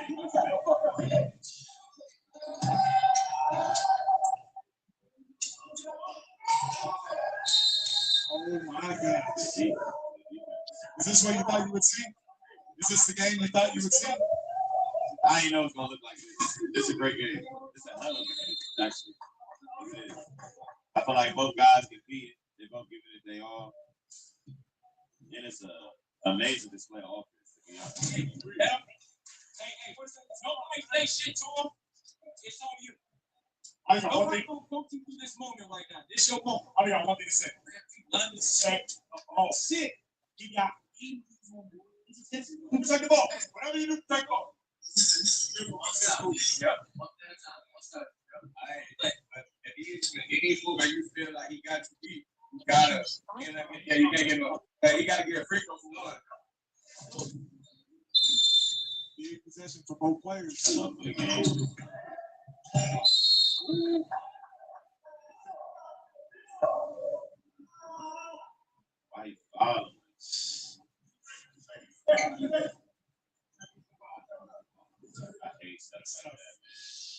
We did put in the intentional foul rule. If you're not going for the ball, it's two shots in the ball back. So really, from that perspective, you shouldn't ever want to do that for game point because that's probably game anyways. You got to make a play on the ball.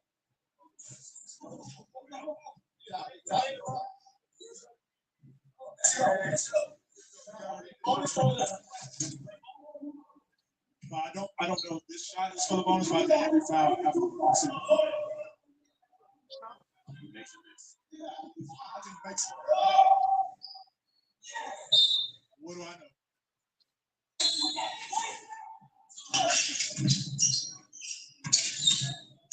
You got the look. So now every free throw for Teo is bonus. So he gets the ball back, making this. So I think he's got to get downhill.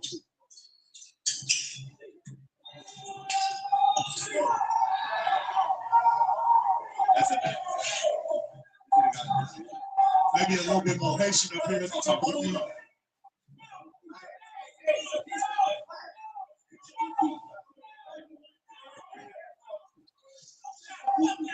Does this energy remind you of the old days? Yeah. I love it, man. I know. I feel like we've seen a few games over this week, man, that have just been so evenly matched. Last city, Yeah, he gets whatever look he wants, man.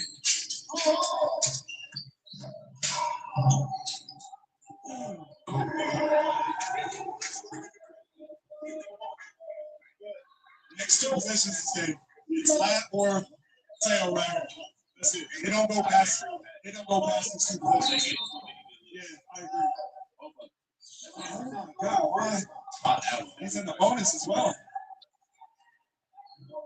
That's where that Experience. voice. I think this is game. I think this is game.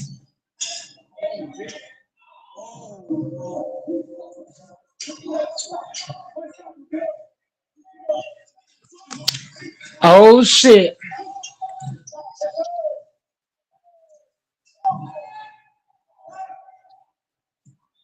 We don't get nothing. It's tough, man.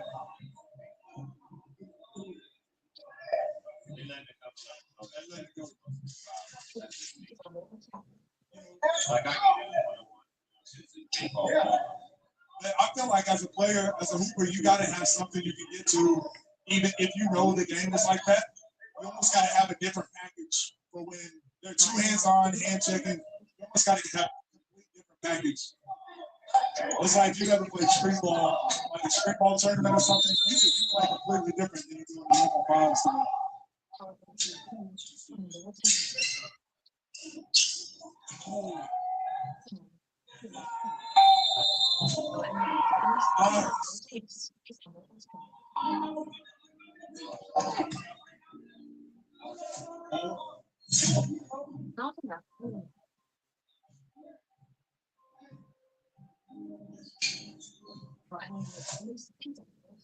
Hey man, my man wrote the tango, man. So I'm gonna come over here and do the post game. First off, man, good dub. I was just telling Tail, like, that's one of those classic games, you know what I mean? Down to the wire. Last 5 minutes of the game could have been anybody's game. Man, what you gotta say, man? Hey, I don't want to take no credit for this, bro. Tail is good, bro. He's really good, bro. So don't nobody look at him and look at him like he is soft. He is really good. He's good defensively. He's fast. It's hard. Like any left-hander that can shit like that, and he go right. He can finish both ways. Tail is good, bro. He is really good. So all credit to him, bro. All credit to him. I told him before this game, I said, Ladd really like one of the top guys in the space. So I was like, of course, we always want to get a win. But I'm like, if you get to this before the game, I said, if you get to a moment where it's a point game, that's all you can ask for. It's a classic game. So, man, for everybody else tuning in, man, anything else you want to say? Good luck. I'm just glad I got the game over with. I feel like God put me in that situation on purpose because I've been in that situation so many times and failed. You know what I'm saying? The missed free throws, all types of shit. So I feel like God put me in that situation just to put me through adversity to see how he was gonna test me. And I came out with a big ring. Good money. Naturally I was rooting for Tail, but I knew this is a game that now I told him I was like, this is 70-30 game for him. Him being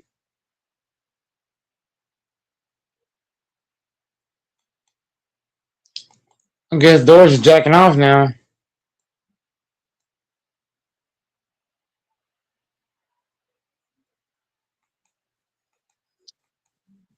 Why you want to help me finish?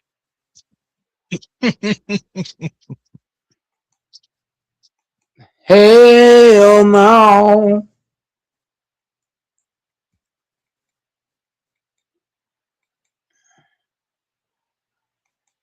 Man, jacking off for the week.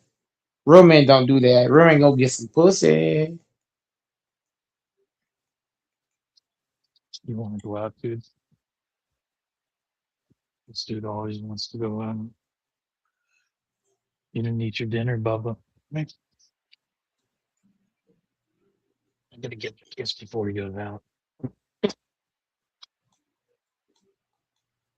Watch the skunk be out there and he'll get sprayed. Easy little fur ball.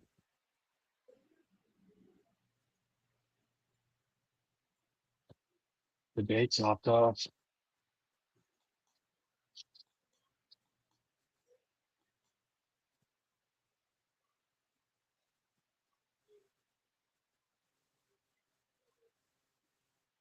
Did Texas come on? I think I saw him on here, right?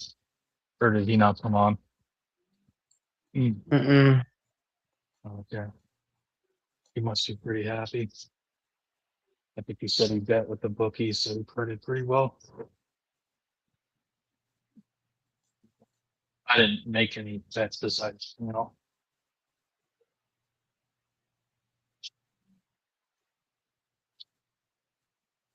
That's to Texas. Hope you.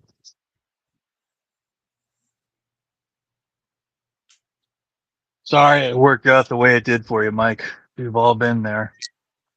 I really thought the Spurs were gonna win. We're gonna lose today. We're gonna win today.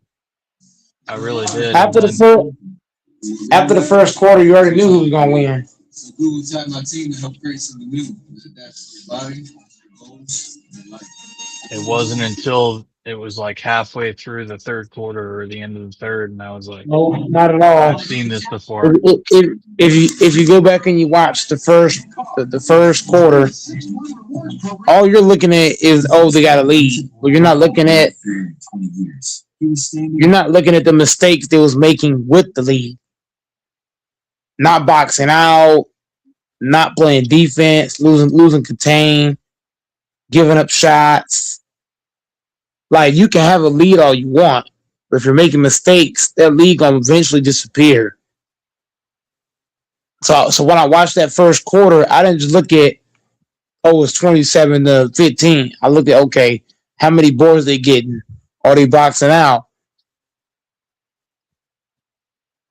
And they're making a lot of mistakes. In a burning warehouse watching security footage of his daughter running for her life. And the only reason she was still alive Yeah, is they because were. a streamer had thrown herself between Sophia and Did you watch the game? By the time he found them, Some were. he owed this woman a debt he can never repay. And Vincent Moretti always paid his debts. 12 hours a day, Claire Dawson had been That's having just the kind of crazy. morning that made her question every decision she had ever made. Too bad we're not in New York right now. You said what? Too bad we're not in New York right now. It'd be fun to see. Her babysitter canceled last minute, and the diner where People are she taking the subway in from all over Long Island and Westchester. And she stood in the this cramped is going to be kitchen. mayhem. New Jersey. Coming in from Newark and Hoboken, Bergen County.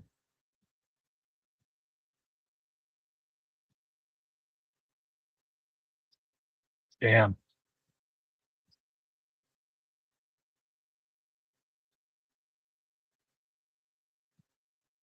Connecticut.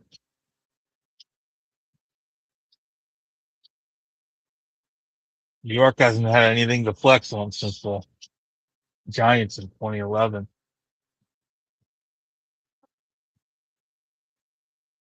Not a damn thing.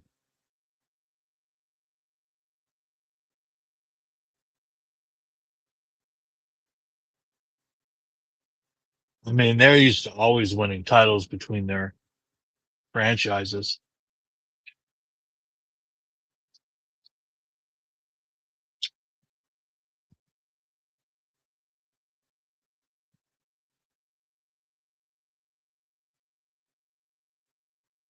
That's just incredible that the Knicks did it, man. It's crazy, really. Who the fuck saw that happening?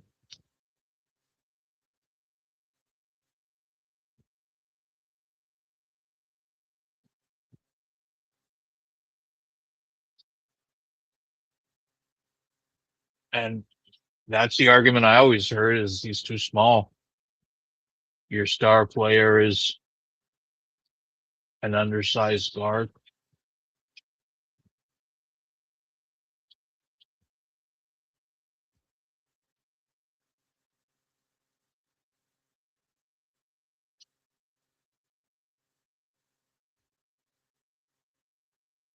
Come here, buddy.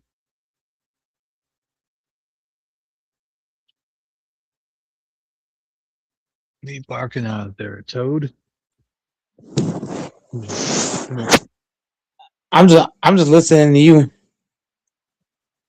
No, it's not the dog. I can't believe Infamous scurried off. He's probably on Grinder in Toronto trying to find someone who's in for the World Cup. For some fresh clock.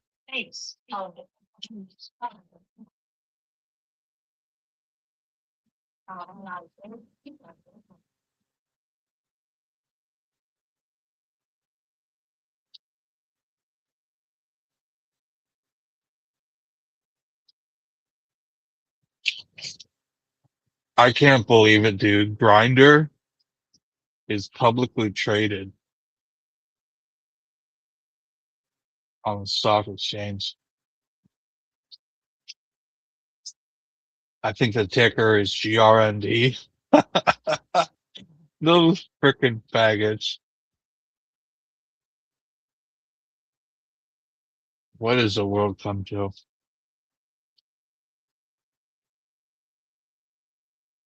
An app where fags go to meet and have casual sex, spread HIV is publicly traded. You can't make that up.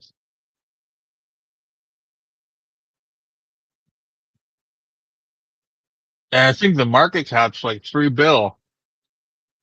That is just so degenerate.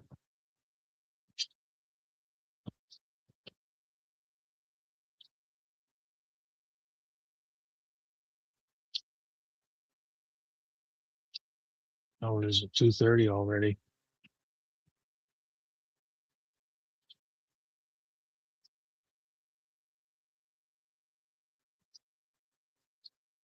I can't believe it's this quiet, man.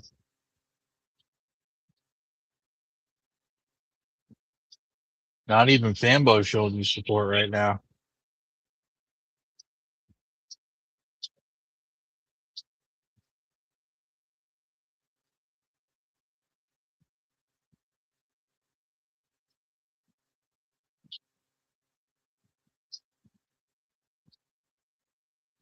Hmm.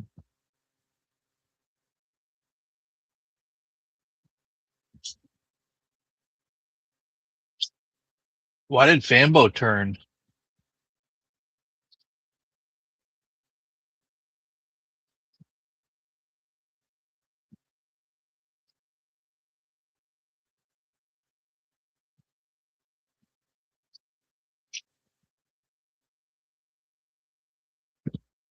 Excuse me.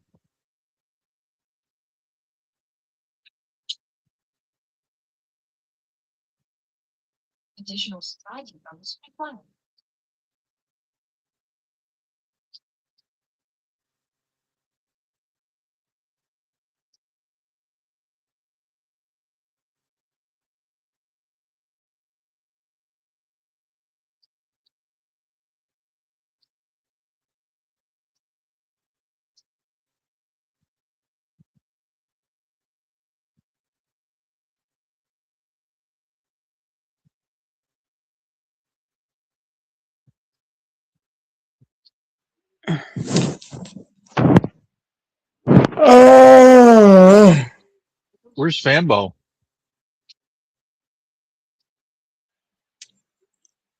Colin.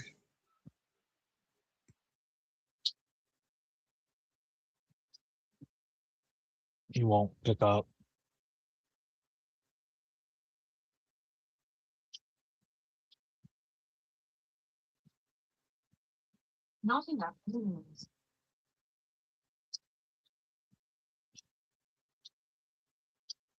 Have you called LaFonso?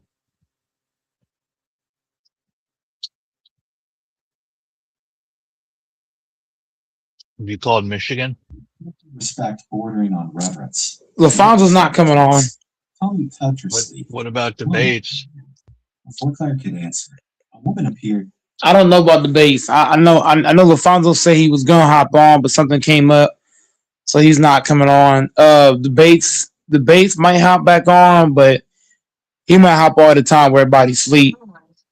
Texas, I don't know. You know, Texas don't hop on unless Fanbo's on. So it is what it is. That's Texas's his go-to question. Where's Fambo? Or if Fambo comes on, I'll stay. Those two are tighter than two peas in a pod.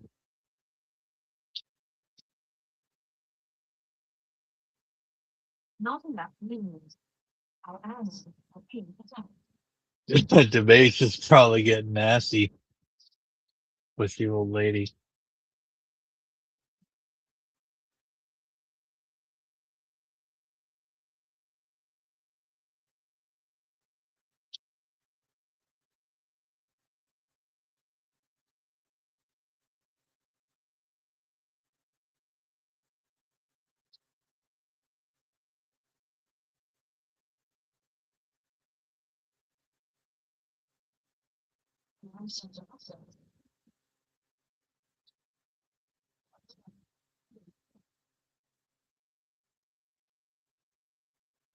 Hmm.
Damn.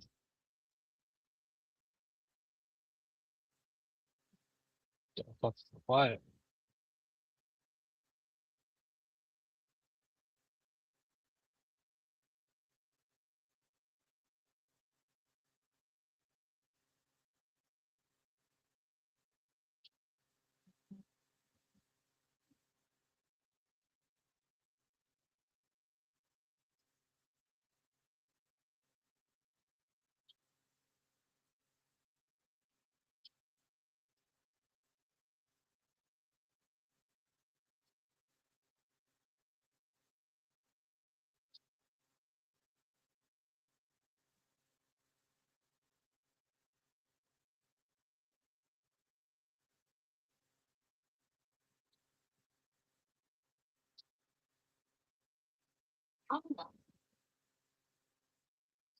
Who are you?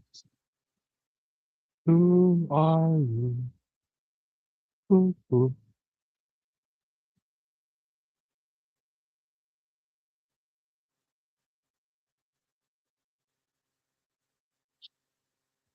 Well, this is quiet.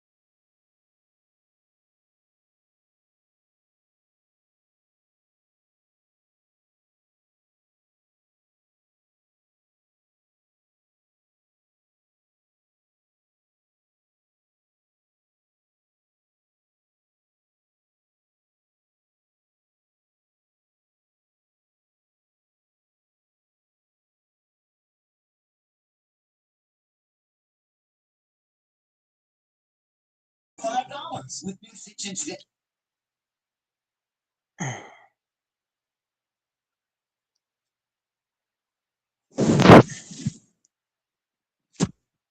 Man,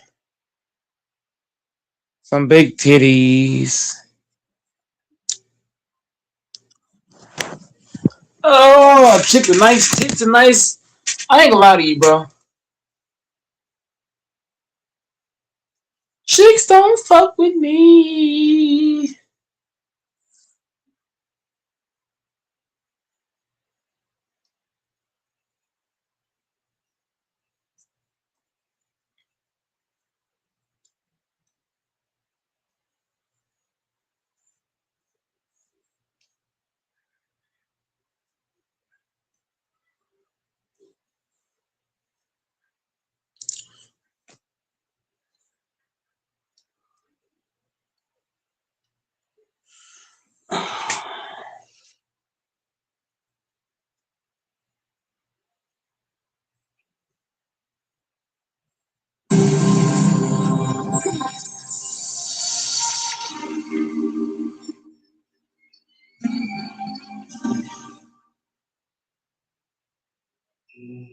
We invited passionate soccer fans to push these vehicles to the limit, just like they do with their teams.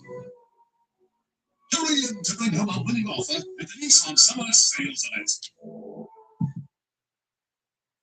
But Claire couldn't shake the tension sitting heavy in her chest. She saw Vincent only in passing, always on his phone, always moving, his expression grim and focused. Whatever he was doing to find the people who tried to take Sophia, it was consuming him. Sophia, meanwhile, had attached herself to Claire in a way that was both heartbreaking and familiar. She followed her through the house, asked quiet questions about Tommy, helped Claire make breakfast even though staff tried to do it for them. It reminded Claire of the way frightened kids at the diner used to hover near her, seeking safety in proximity. On the fourth night, Claire couldn't sleep. She found herself wandering the house, eventually ending up in a glass-enclosed room overlooking the gardens. She didn't realize she wasn't alone until Vincent's voice came from the shadows. "You should be resting." Claire jumped, spinning around.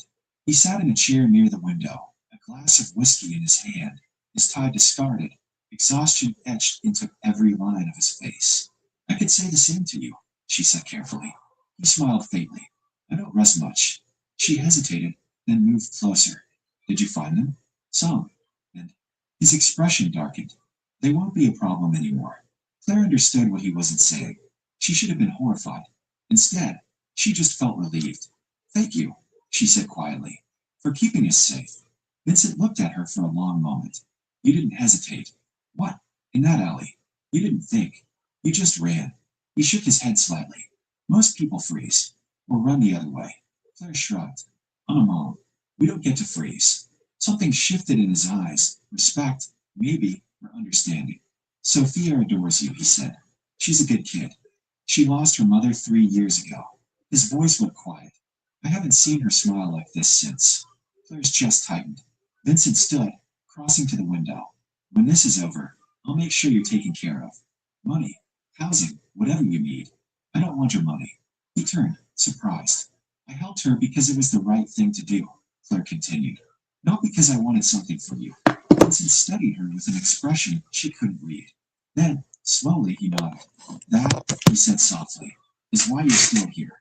The call came at 3 o'clock in the morning. Claire woke to shouting in the hallway, footsteps pounding past her door. She bolted upright, her heart hammering, and rushed to check on Tommy, still asleep, curled around his stuffed dinosaur. She opened the door carefully. Marcus stood outside, his expression grim. Stay inside, he said. Lock the door. What's happening? They found us. Terror shot through her veins. How now, Miss Dawson? He was already moving before she could respond. She slammed the door, locked it, then ran back to Tommy and scooped him into her arms. He stirred, confused. Mom, it's okay, baby. Just stay with me. Outside, she heard more voices, car engines, the unmistakable sound of preparation for something violent. Minutes passed like hours. Claire pressed herself into the corner with Tommy, her mind racing through terrible possibilities. Then she heard it. A single gunshot, distant but unmistakable. Tommy flinched.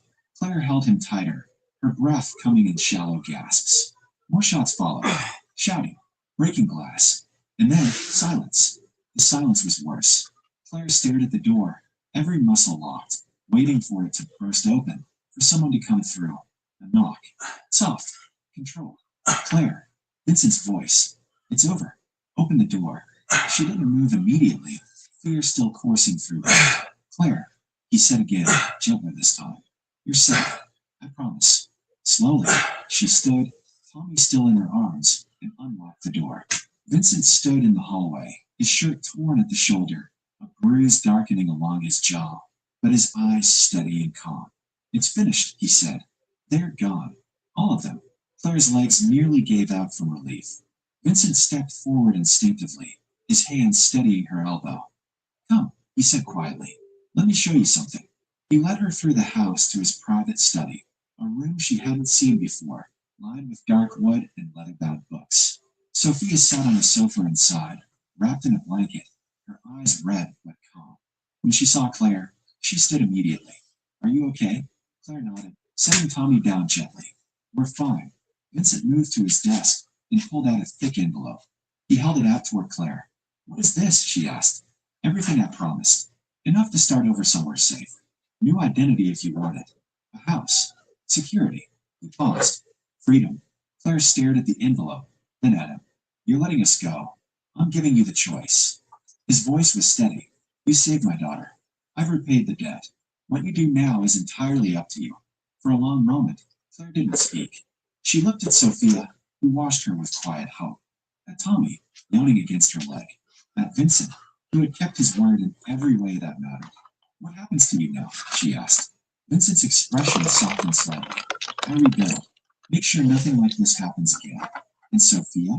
She stays with me, where she belongs. Claire nodded slowly. Then she looked down at the envelope again, feeling its weight, the freedom it represented, the escape. But something else weighed heavier. Can I ask you something? She said. Anything. Do you have people who like you? It's Sophia. I mean, people she trusts. Vincent frowned slightly, confused. I have staff. That's not what I mean. Claire hesitated. She needs someone who sees her as more than the boss's daughter. Someone who understands what it's like to be afraid and need to feel safe again. Understanding dawned slowly in Vincent's eyes. You're offering to stay. I'm offering to help. Claire glanced at Sophia. If she wants me to. Sophia stood quickly, hope breaking across her face. You'd stay? For a while. Claire said carefully. If her father agrees. Vincent stared at her like he was seeing her clearly for the first time. Not as a stranger he owed, but as someone who understood something fundamental he'd been missing. You don't have to do this, he said quietly. I know. Claire smiled faintly. But I don't think I can walk away from her any more than I could walk away from that alley. Something shifted in Vincent's expression then. Gratitude, respect, and something deeper he didn't have words for. He nodded once. Then stay, as long as you want. 3 months later, Claire stood in the estate's kitchen, laughing as Tommy and Sophia attempted to make pancakes with more enthusiasm than skill. Flour dusted the counters, batter dripped onto the floor, and the smell of something slightly burning filled the air. Vincent appeared in the doorway, coffee in hand, and stopped short at the chaos. What, he said carefully, is happening in my kitchen? Pancakes, Tommy announced proudly, holding up something vaguely circular and extremely lopsided. Sophia grinned. We're chefs now. Vincent looked at Claire, who shrugged, smiling. I tried to warn them. He shook his head, but there was warmth in his eyes, something that hadn't been there when she'd first met him. He'd started smiling more, laughing, even when Tommy told terrible jokes at dinner. The hard edges were still there, but softer now around the people he let inside. Later, after breakfast had been salvaged and the kids were outside playing, Vincent found Claire on the terrace overlooking the gardens. You've changed this place, he said quietly. Claire glanced at him. Is that bad? No. He smiled slightly. It's the first time it's felt like a home. She didn't know what to say to that, so she just stood beside him, watching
Can you hear me?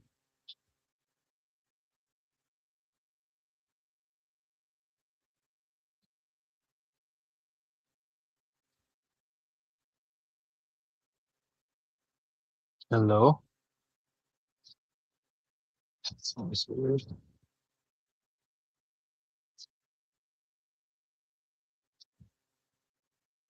Push up. No, servers.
Yeah, get your bitch ass back on here.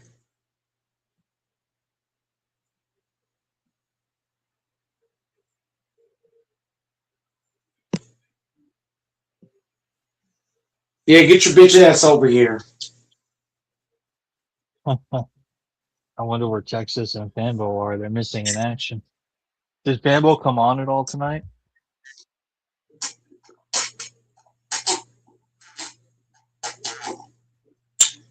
Hell no.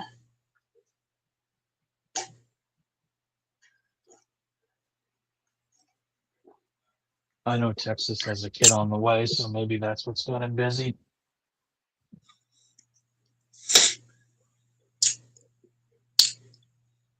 It'll make any man busy. Shit, I'm a fucking virgin. What do I know?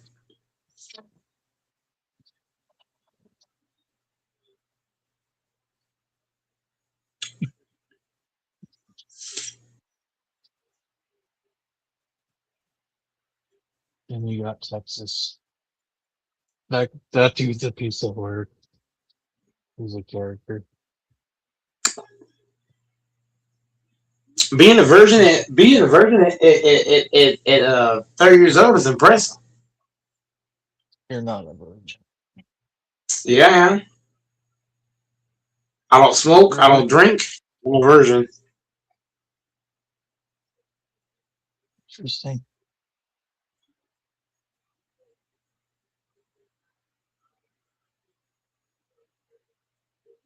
You've never had relations with a woman, Mike? Nope.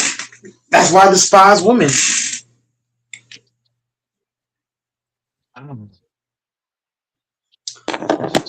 Whenever I talk to women, I don't never look them in the face. None of that shit. I don't give a shit. You think the Haitians had a woman? Oh yeah, for sure.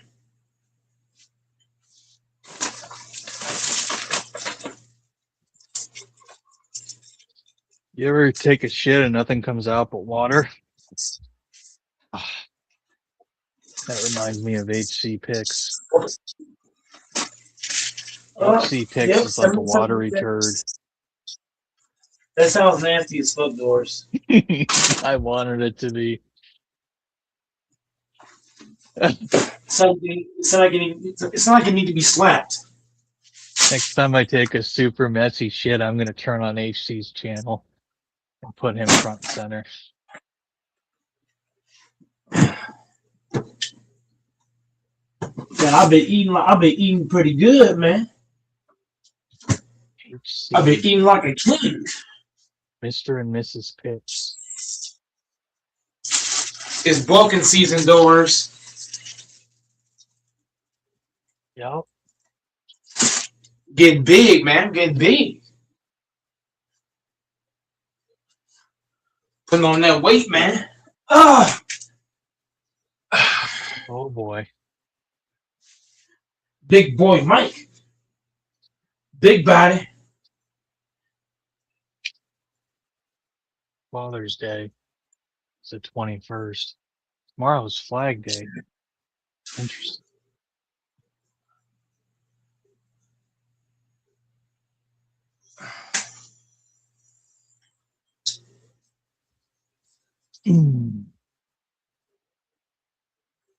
The crazy part is, Doris, I haven't slowed down one bit.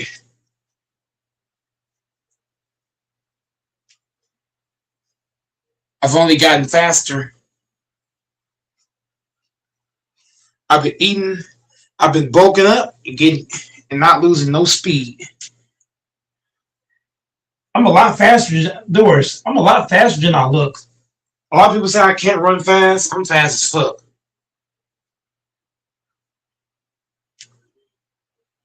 When I put that foot in the ground and I really accelerate, folks don't understand. I can jump, run, all that shit. I just don't do it on camera. I want people to think my goat Mike is slow, he can't run.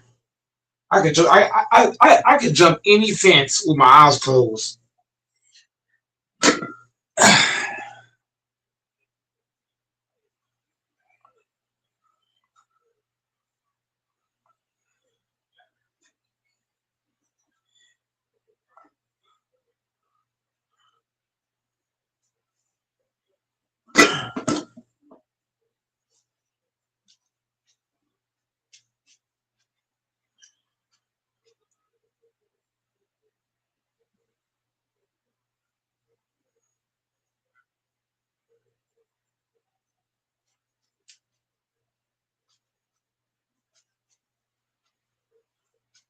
Doris is sleeping.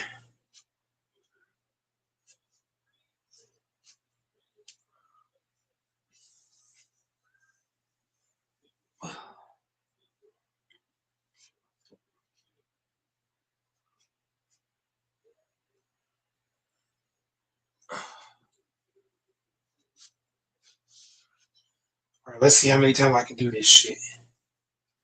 Let's see how many times. It's not easy.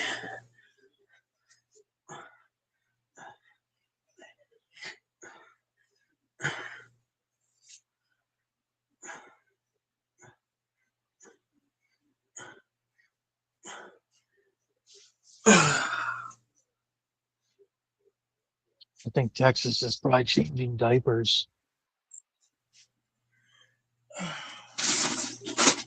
Big I body wonder if Mike. his Did you give Texas anything for his child's birth? Like a baby shower?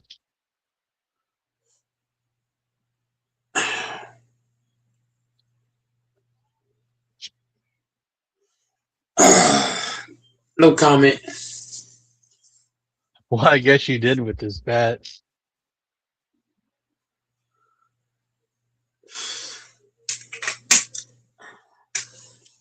I guess you did with this bet.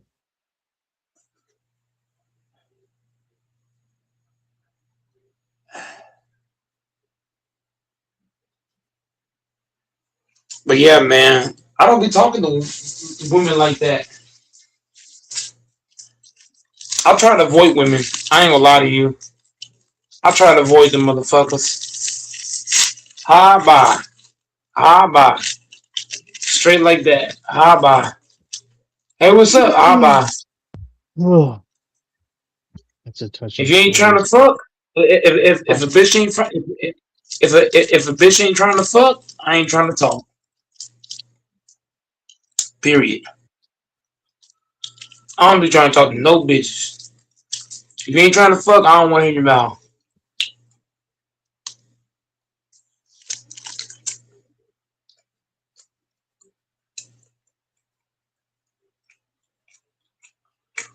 Yeah.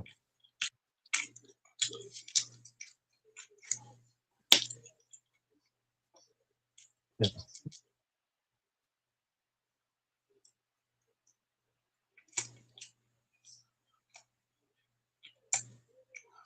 I don't be trying to hear shit.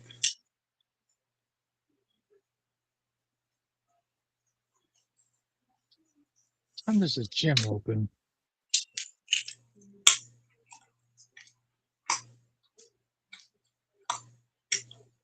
Um, hmm.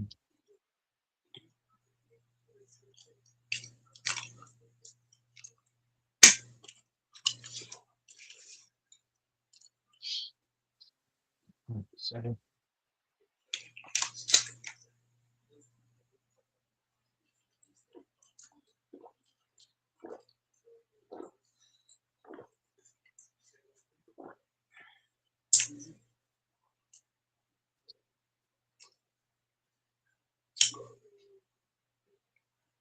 I'll change my damn schedule.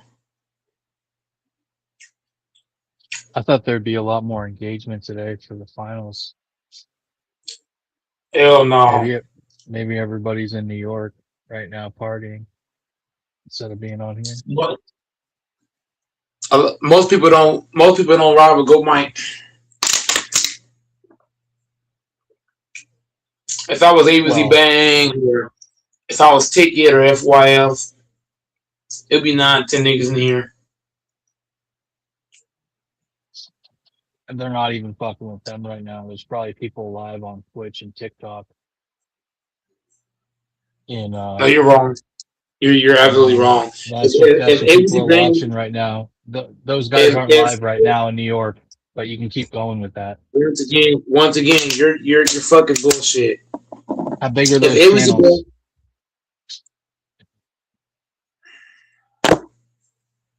once again, Doris, you're talking to a guy that watches those niggas like fucking white on rice.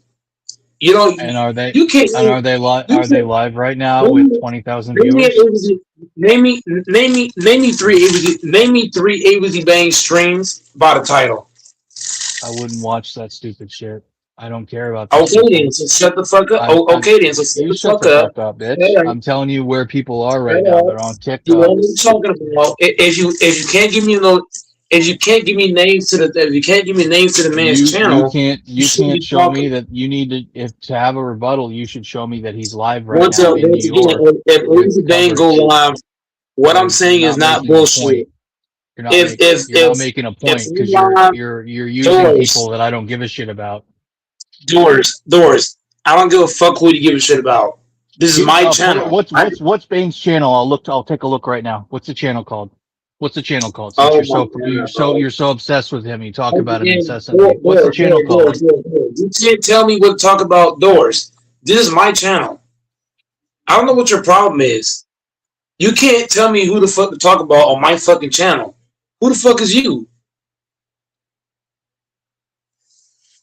Fuck nigga.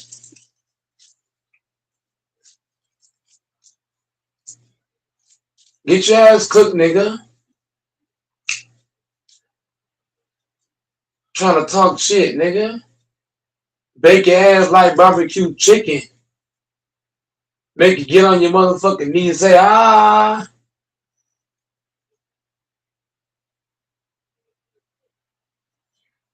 Cook your dumb ass.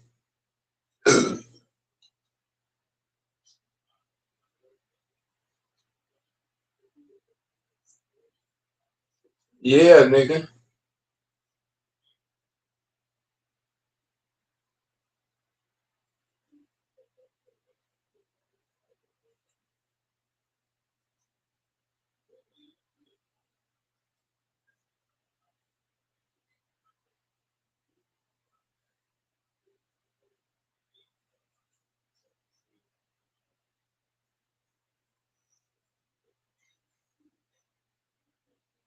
Ethan Miller had cleaned blood before. Drunk executives vomiting in marble bathrooms, shattered. Your ass getting cooked, nigga. Man, I baked that nigga door so fucking bad. Made that nigga run.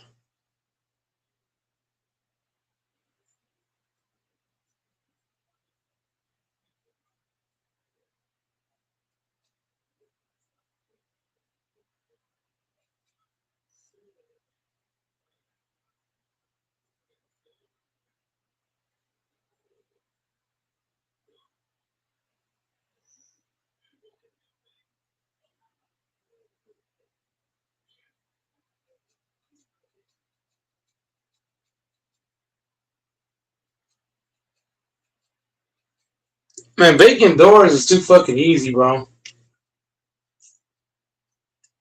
I'm fucking pissed how easy that was.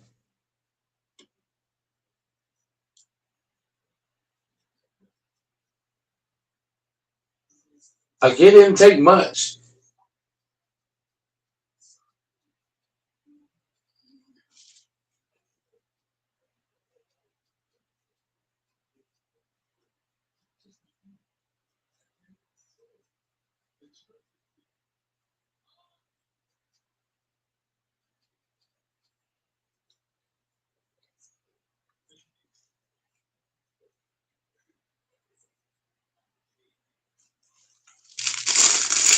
And I bake doors so fucking easy.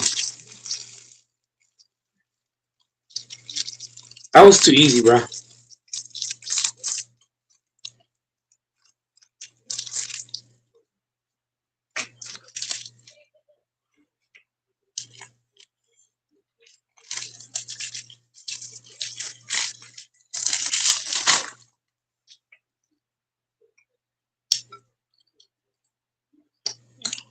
Take my ass to bed.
The rain hits the granite like a judge's.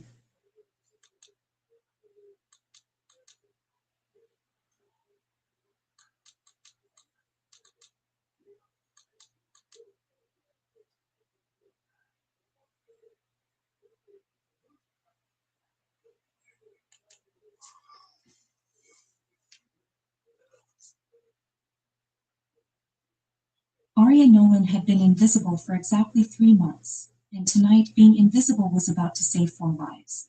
She stood behind the polished mahogany bar at Roderick's Prime Steakhouse, mechanically polishing wine glasses while her mind worked through a problem that didn't make sense. In her previous life, before her brother Michael died in what the police called an accident, she'd been studying criminal psychology at the university. She'd learned that human behavior followed patterns, that fear had a specific body language, that people planning violence moved differently than people planning dinner. The family at table 12 was breaking every pattern she'd ever learned. She continued her work with practiced efficiency, her eyes tracking the private dining room through the decorative wooden screens. To the other servers, to the managers, to the well-dressed diners sipping their wine, she was just another waitress. Forgettable, invisible. That invisibility had kept her alive for 3 years while she did something dangerous and probably stupid. She'd been hunting the people who killed her brother. Michael had worked for the Kravik Syndicate as an accountant before he tried to leave. 2 weeks after he told Arya he wanted out, his car went off a bridge at 3 in the morning. The brake lines had been cut so cleanly the police missed it. But Arya hadn't missed it. She'd looked. She'd learned. She'd spent 3 years learning everything about the organization that had taken her brother from her. And tonight she was watching something unfold that made her blood run cold. The family had arrived at 7:15. A man and woman in their 60s, a younger woman with dark hair, and a man in an expensive suit. Arya had been refilling water at a nearby table when she got close enough to hear names. Richard and Patricia, their daughter Sophia, and her husband Leon. Leon Martinez. Everyone in the West District knew that name, though most people had the good sense not to say it out loud. But that wasn't what made Arya freeze with the water pitcher in her hand. It was Richard and Patricia Warren. Those names hit her like a physical blow. She knew those names. She'd seen them before. 3 years ago, in the weeks before Michael died, he'd become paranoid. Started sending her files, encrypted emails with attachments he told her to save somewhere safe. If anything happens to me, he'd said, these might explain why. One of those files had contained a list of high-risk clients. People who owed the Kraviks money they couldn't repay. People who'd become liabilities, leverage points, potential problems. Richard and Patricia Warren had been on that list. Arya's hands had gone cold, but she forced herself to keep moving, to stay invisible. She walked back to the bar, set down the pitcher with steady hands, and pulled out her phone. Her brother's files were stored in a secure app, encrypted and password protected. She scrolled through quickly, her heart pounding. There, Richard Warren, Patricia Warren. Initial debt, $400,000 borrowed 5 years ago. Current status, $1.2 million with accumulated interest and penalties. Account flagged as high priority collection. And underneath, in her brother's handwriting in the notes section, desperate, dangerous, will do anything to survive. There was a photo attached. Grainy surveillance footage showing Richard and Patricia sitting in a car, talking to a man with a shaved head and a scar down his cheek. Viktor Kozlov. Arya recognized him from other files. Kravik enforcer. The kind of man they sent when they wanted to make people understand the consequences of not paying. But why were the Warrens here now, having dinner with Leon Martinez and their daughter? Arya looked back at table 12, and that's when she started noticing the other things. The man sitting alone at table 14 is Viktor Kozlov. He'd been there for over 40 minutes, barely touched his food, his eyes constantly sweeping toward the private dining area where Leon sat. Near the main entrance, 2 men who'd come in 15 minutes ago and taken a table with a direct sight line to Leon's location. They'd ordered drinks but hadn't touched them. Their jackets hung in a way that suggested weight at the waistband. Arya's mind raced through the patterns she'd learned from 3 years of studying the Kraviks. This was a setup, a coordinated operation. Multiple positioned observers, compromised exits, time-sensitive positioning. And the Warrens were part of it. The pieces fell into place with horrible clarity. The Kraviks didn't just collect debts with money. When people couldn't pay, they collected with services, with information, with access, with betrayal. The Warrens owed over $1 million. They had a daughter married to one of the most powerful men in the West District. And they were sitting at a table in a restaurant where armed men were positioning themselves for an attack. They'd made a deal.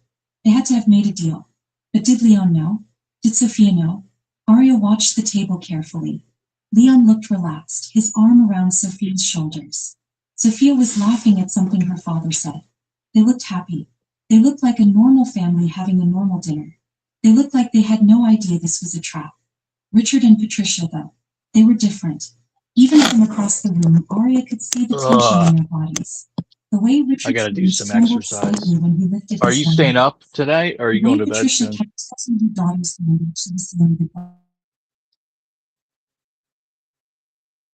Arya felt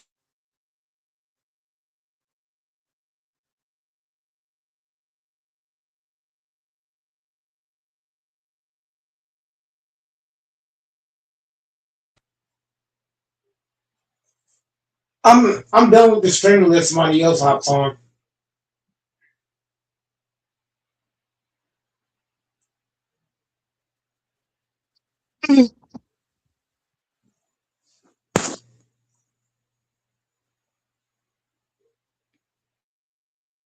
I didn't hear what you said.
Hmm.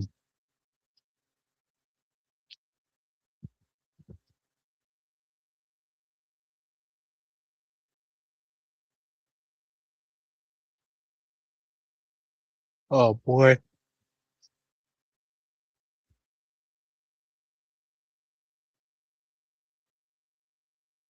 Damn, those get tired quick. Okay, Bubba. Are you gonna stay up all night or are you gonna all day or are you gonna go to bed here soon? You work today, right?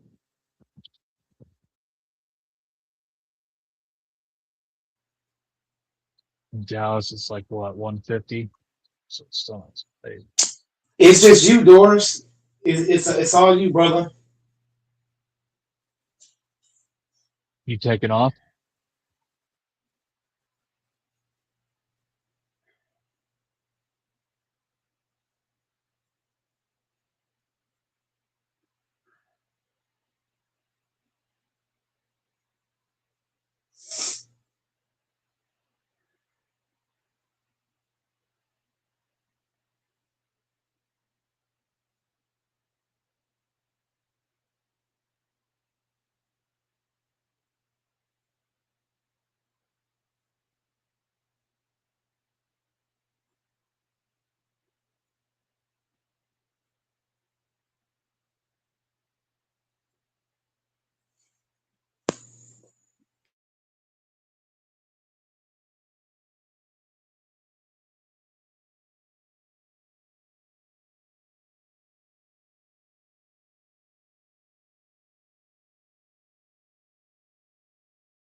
team.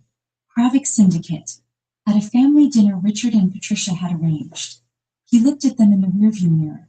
Patricia was crying silently. Richard stared straight ahead, blank. My name is Arya Nolan, the waitress said quietly, and I think I know why this happened. Leon's eyes snapped to her. Talk. Not here. Not until we're somewhere secure. Arya's voice was steady, but I recognized Richard and Patricia, and I've been watching the Kravik Syndicate for 3 years. This wasn't random.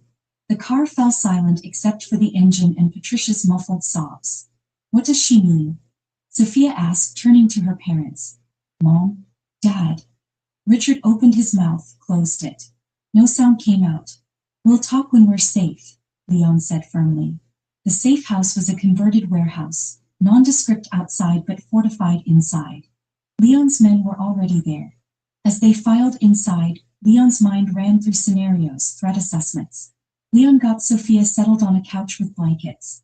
Richard and Patricia sat apart on another couch, not touching, not speaking. Leon pulled Marcus aside. Full perimeter security. Contact Carlo, bring the rest of the team. And Marcus, pull all security footage from the restaurant. Everything from tonight and the past week. Marcus nodded and moved toward the security room. Leon turned to find Arya standing near the window. He approached her. Thank you. You saved our lives. She didn't turn around. I wasn't sure you'd listen. How did you know? I'm good at noticing patterns that are wrong. Arya finally turned. Richard and Patricia were terrified from the moment they arrived. And I recognized them. Leon felt something cold settle in his chest. From where? My brother used to work for the Kravik Syndicate. Accounting, money management. He kept records of their clients. Arya's voice was clinical. Richard and Patricia Warren were in those records. They borrowed money they couldn't pay back. The debt grew to over $1 million. The pieces started falling into place. My brother died because of them 3 years ago, Arya continued. They made it look like a car accident. I've been studying the Kraviks ever since, learning their patterns, their methods. When I saw Richard and Patricia tonight, when I started noticing all the wrong signs, I knew what was coming. Leon looked across the room at Richard and Patricia. Guilt radiated off them like heat. But he needed proof.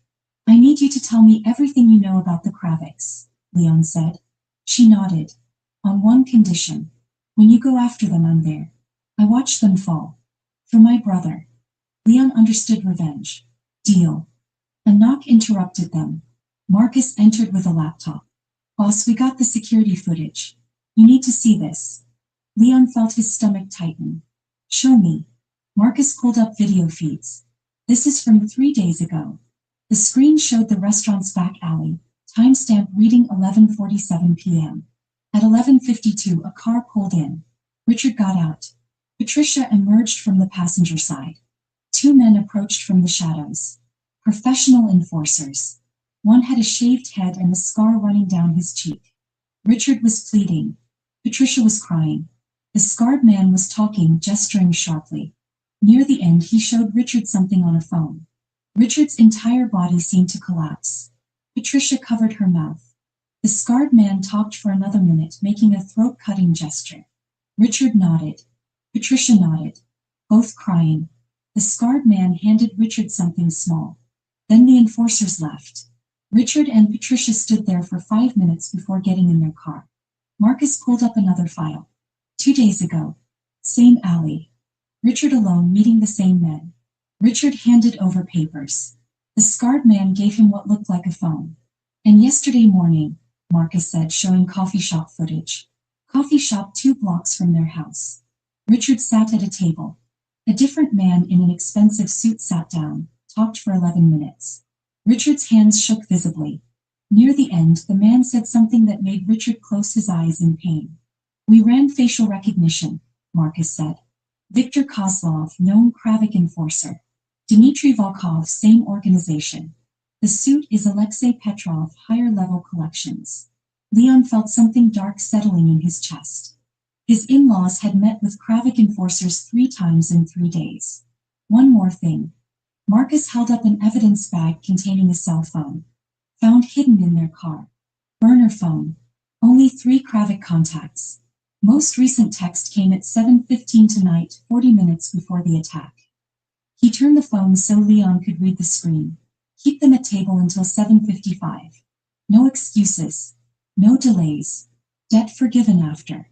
Run and whole family dies. Leon stared at the message, feeling ice spread through his veins. Show me footage from tonight's attack, he said quietly. Marcus pulled it up. Multiple camera angles from inside the restaurant. Leon watched himself sitting relaxed and smiling. Watched Arya moving between tables, noticing things. Watched her slip him the warning. Watched the doors explode open at exactly 7:55 p.m. Marcus zoomed in on the attackers' weapons. Where they were pointed. The angles of fire. Every single weapon was aimed at the same target. Not at Leon. Sophia. They weren't there to kill you, Arya said quietly from behind him. I realized it during the attack when I saw their positions. They were there for your wife. Leon felt the world shift beneath him. Why? Because killing you doesn't send a message about unpaid debts, Arya said, her voice hard. Every organization tries to kill their rivals. That's just business. But killing someone's daughter? After forcing her parents to help set it up? After making them sit there and smile while they counted down the minutes? That's a message that echoes through every debt collector and every debtor in the city. That's how you make sure nobody ever tries to run from what they owe again. The room was completely silent. Leon looked at the frozen image on the screen. Weapons pointed at his wife. His wife, whose parents had delivered her to executioners like a sacrifice. Where are they? Leon asked Marcus, his voice very quiet. Main room. Under guard. Leon stood slowly, ice cold and perfectly calm. What are you watching, This was host? the state that entered before doing She terrible gently things. stroked his Then he cock. went to the interrogation room. Both of them. Now. She gently stroked Marcus his wife. cock Arya watched Leon with those sharp eyes that saw everything. until a What are drop you of going to free do? cum emerged. Hit the truth. All of it. He walked down the hallway to the interrogation room. Richard and Patricia The sat snow in metal bunny. chairs, flanked by two guards. You should When blame Leon Infamous. He's entered, the one that killed Patricia your started stream. crying immediately. Richard He stared had at a the temper floor, tantrum unable and to move left. his eyes. Sophia pushed past Leon into the room. Someone tell me what's going on. Right now. Canadians are very Leon put a emotional finger on the people. shoulder. Baby, maybe you should. No. Sophia's voice was steel. These are my parents. Whatever this is, I deserve to know. Leon nodded slowly. Then he turned to Marcus. Show them. Marcus set up the laptop and played everything. The alley meetings with Oh, Kralik that tastes bad. enforcers. The beauty shop. The burner phone. The text message. The security footage from tonight showing weapons pointed directly at Sophia while Richard and Patricia kept her at that table. With each new piece of evidence, Sophia's face went paler. By the time the footage ended, she was gripping the back of a chair so hard her knuckles were white. Dad. Her voice was very small, very broken. Tell me this isn't what it looks like. Richard finally looked up. His face was wet with tears, his eyes red and swollen. We didn't know they wanted you, sweetheart.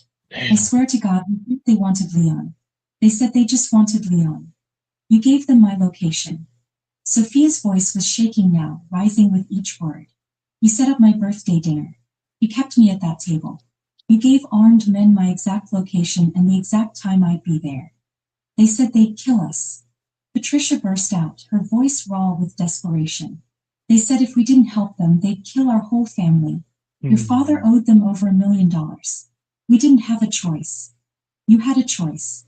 Arya's voice cut through from the doorway, cold and sharp. You could have told the truth. You could have asked for help. You could have done anything except sell your daughter's life to save your own skins. Patricia sobbed harder. Richard had his face in his hands, his shoulders shaking. The Kravitz offered you a deal, Arya continued, stepping into the room. Give them Leon Martinez's location at a specific time and place. They told you it was business, just eliminating a rival. They made it sound clean, professional, but they lied to you. They didn't want Leon. They wanted Sophia dead. They wanted you to watch her die knowing you'd helped make it happen. That's the real payment for your debt. Not money, guilt, or living with what you did for the rest of your lives. That's the message they send to everyone who owes them money. Patricia made a sound like a wounded animal. Richard's whole body convulsed with sobs. Sophia stood frozen, staring at her parents like she'd never seen them before. Tears streamed down her face, but her expression was empty. Hollow. How much? Leon asked quietly. 1.2 million, Richard whispered, with interest and penalties accumulated over 3 years. Leon was silent for a long moment, his mind working through calculations, strategies, the mathematics of revenge. Then he looked at Sophia. What do you want me to do? Sophia's face was pale, tears streaming down her cheeks, but her voice when she spoke was steady. Keep them here under guard. But I don't want to see them. Not now. Maybe not ever. Leon nodded. Marcus, separate rooms. 24-hour guard. Nobody in or out without my direct authorization. As the guards led Richard and Patricia away, still sobbing, Leon turned to Arya. I need everything you know about the Kravik organization. Every detail your brother ever told you. Every pattern you've noticed. Everything. Already working on it, Arya said. She pulled out her phone and started typing. I've been building a file for 3 years. Names, locations, business fronts, money routes, communication patterns. I know how they think. I know how they operate. And I know exactly how to take them apart. Over the next 72 hours, Leon and Arya worked like a surgical team. She provided intelligence with photographic precision. He provided resources and muscle. Together, they dismantled the Kravik organization piece by piece. The first strike came at dawn. Federal agents, tipped off by anonymous intelligence, raided the Kravik's main financial hub. They found evidence of money laundering, racketeering, and connections to 24 unsolved murders. Alexei Petrov was arrested in his penthouse, still in his silk pajamas. The second strike hit their drug operations. DA teams coordinated across 3 states, seizing shipments and arresting key distributors. The Kraviks lost millions in product and revenue in a single night. The third strike was personal. Viktor Kozlov, the scarred enforcer who'd threatened Richard and Patricia in that alley, was found by Leon's team in a warehouse. The confrontation was brief and decisive. When it was over, Viktor was in federal custody, facing life in prison. Arya watched through the security feed as he was taken away in handcuffs. That's for Michael, she whispered. The fourth and final strike came on the 10th day. The Kravik leadership, what remained of it, tried to negotiate. They sent intermediaries, offered territory, offered money, offered anything to stop the bleeding. Leon refused every offer. They came for my wife, he told their intermediary coldly, in a restaurant full of innocent people. They forced her parents to betray her. There's no negotiation. There's only an ending. By the end of the second week, the Kravik syndicate was destroyed. Their leadership was either in prison, in hiding, or had fled the country. Their financial operations were frozen.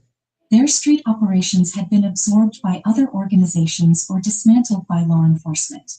The debt Richard and Patricia had owed, it no longer existed because the organization that had held it no longer existed. Leon called Arya to his office on a quiet afternoon. She arrived in jeans and a sweater, looking nothing like the waitress from that night 2 weeks ago. It's finished, he told her, leaning back in his leather chair. The Kraviks are done. Your brother's been avenged. She nodded slowly, and for the first time since he'd met her, Leon saw tears in her eyes. Thank you for keeping your word. I should be thanking you. You saved my wife's life. You gave me the intelligence to end them. Leon pulled out a folder from his desk drawer and slid it across the polished surface. I have a proposition for you.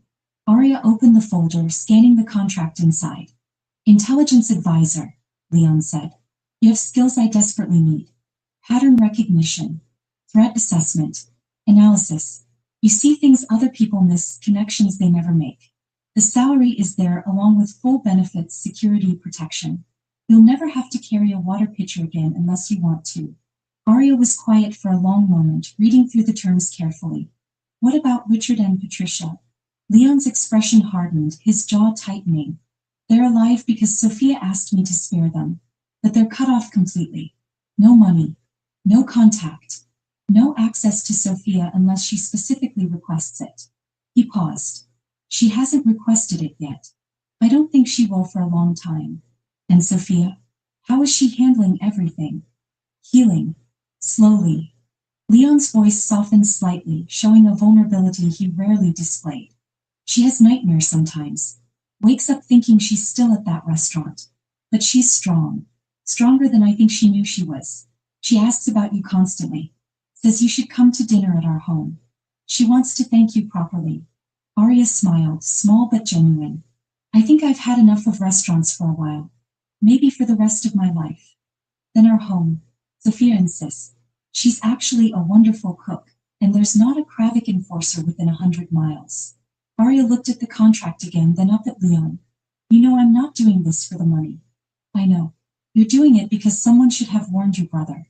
Because you don't want anyone else to go through what you went through.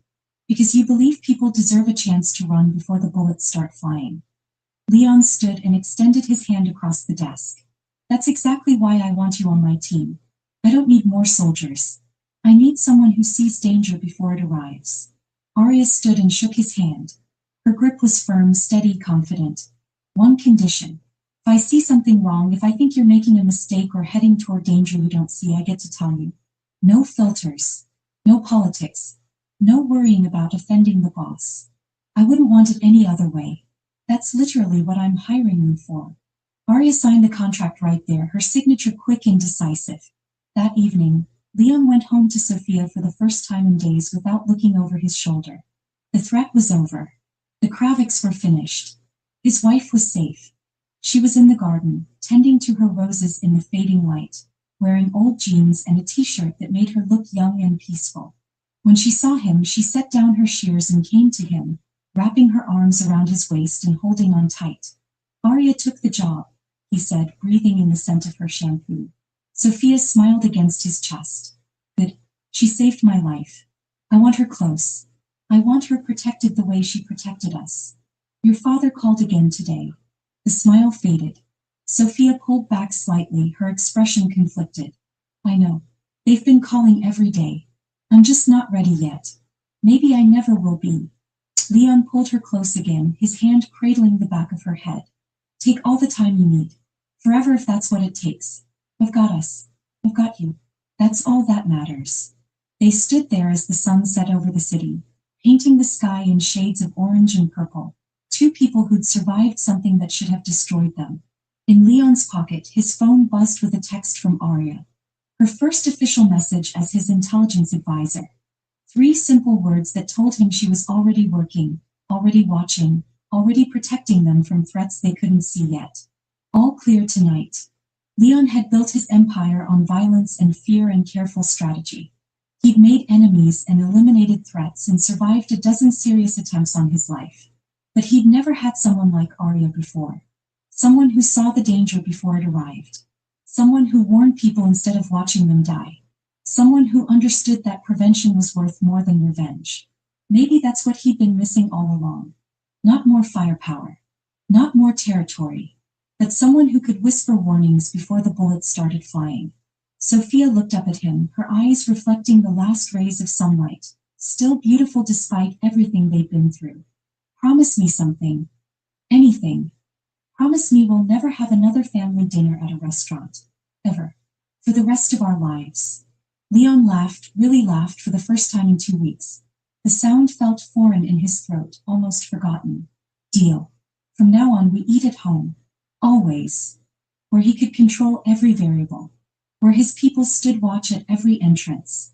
Where danger couldn't walk through a kitchen door disguised as a chef carrying weapons instead of food. Where trust meant something again. Where a waitress's whisper couldn't change everything. Because it already had. The world kept spinning. The city kept breathing. And Leon Martinez, feared boss of the West District, went to sleep that night holding his wife close, knowing that somewhere across town, Arya Nolan was watching the screens, reading the patterns, keeping them all safe from the dangers that lived in silence. Tomorrow would bring new threats, new challenges, new patterns that needed reading. But tonight they were safe. Tonight. Oh, whoa, whoa, whoa. What it do?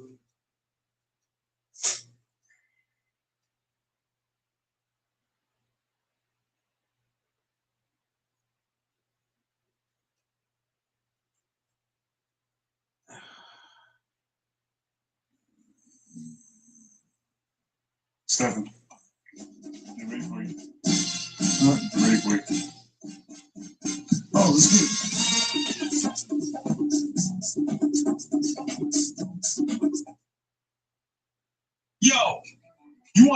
wagon rental for a pony price? Go book with Sixt. Get real. Alright,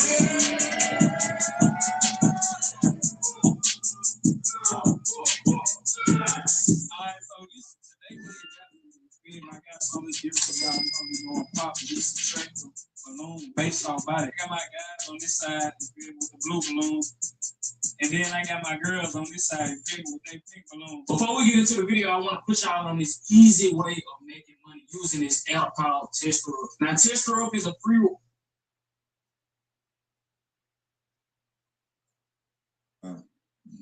Ooh, man. Hey, what's this name? Okay, you. Oh, man. Man. For sure. Man. That's not okay. Oh, I got three of this shit from Mark. Ooh. So look, I'll say,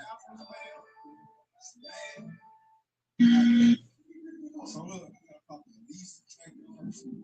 gotta pop the least trailer first.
The sun hasn't fully risen yet.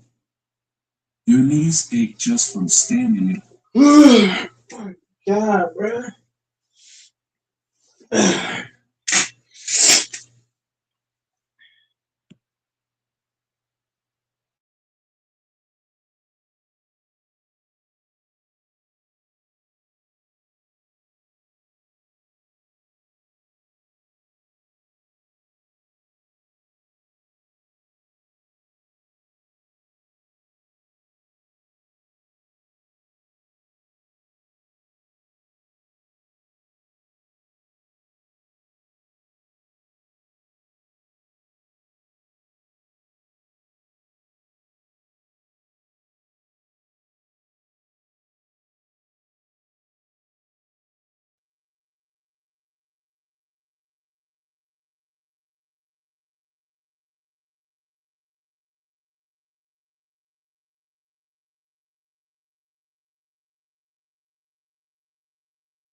Infamous.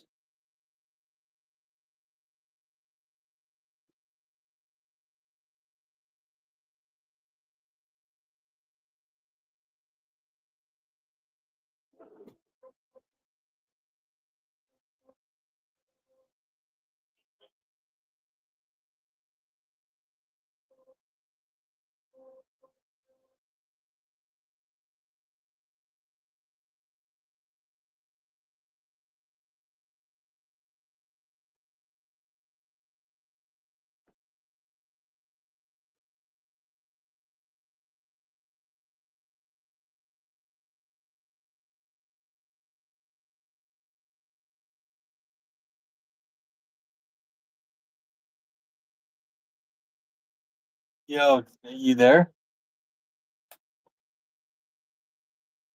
Can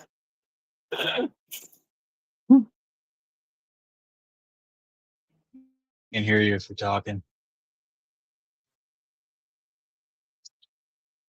Mike. Fuck.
Host Mike, I'm gonna need you to say something.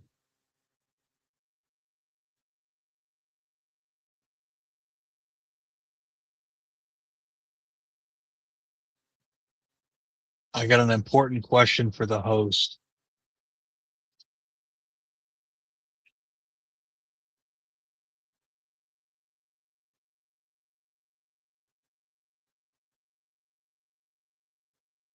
Come on, Mike. I'm here on your panel. Give me something, buddy.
Mike, hop on, little homie.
Mike, say something, big guy.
Mike just wants to troll.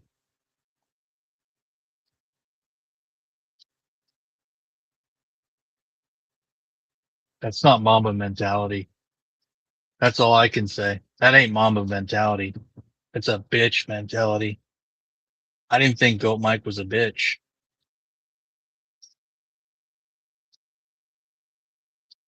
And this guy's a Kobe fan. He should be a Wemby fan. Like his little boyfriend Infamous, who scurried off.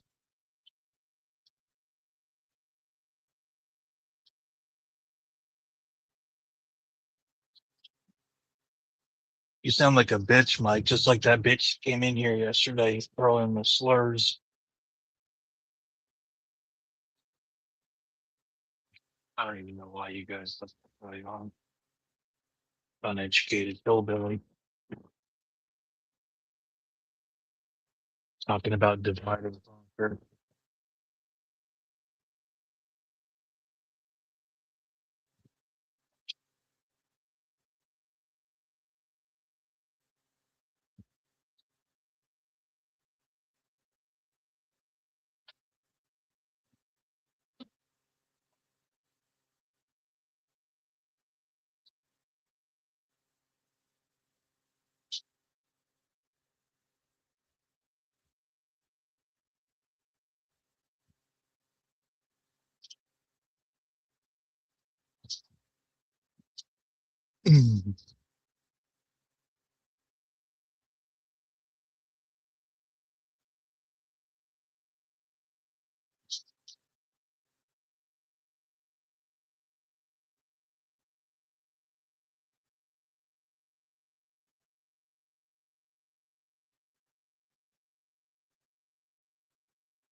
Additional supply details.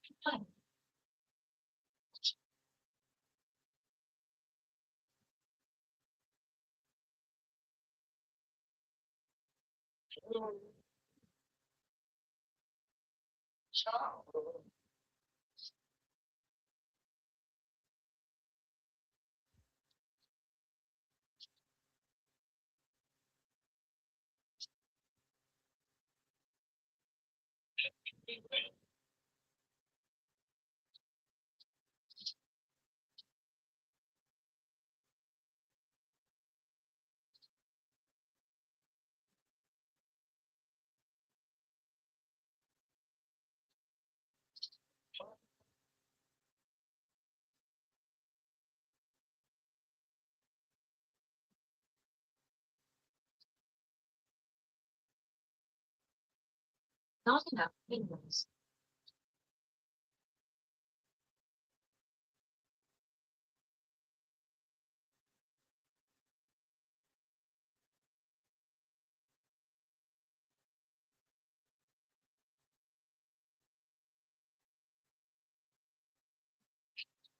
Not enough.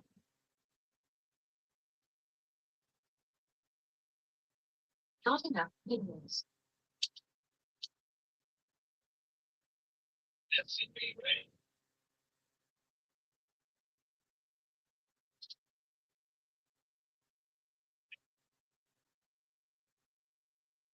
Not enough.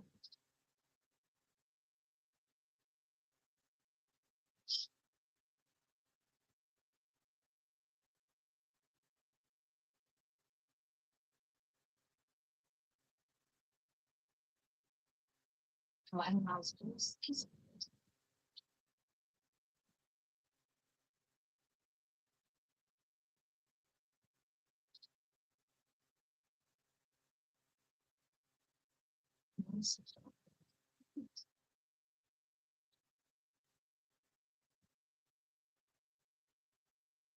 Not enough big news.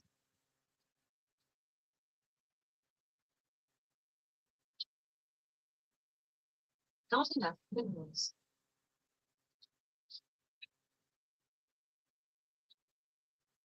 Not enough big news.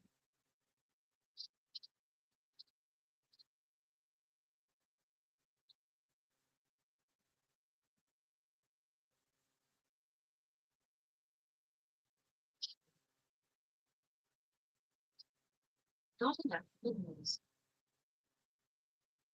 Not enough big news. Not enough big news.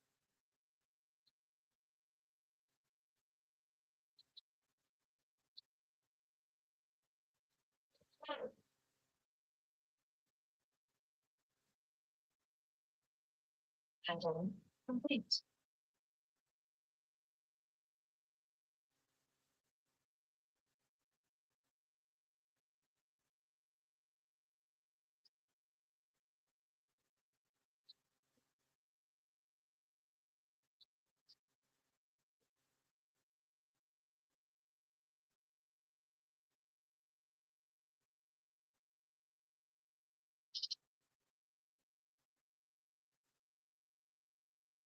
Not enough big news. Not enough pace is under attack. To analyze space is under attack.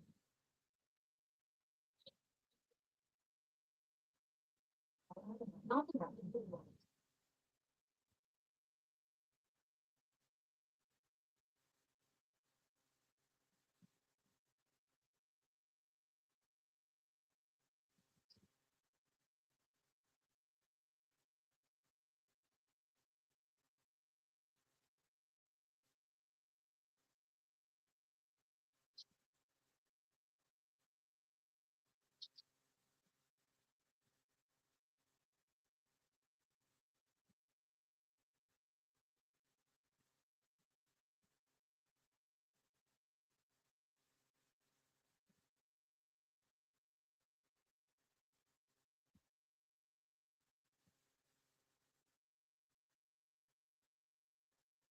To analyze also.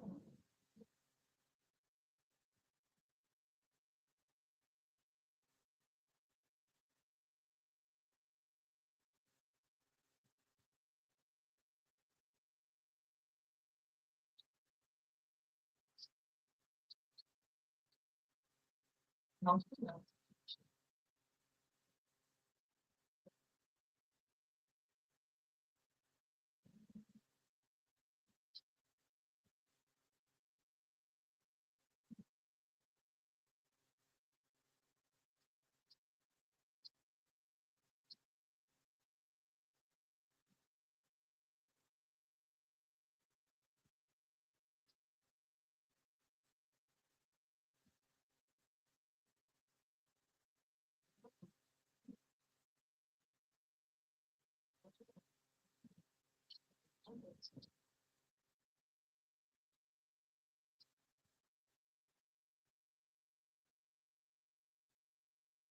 To analyze big news.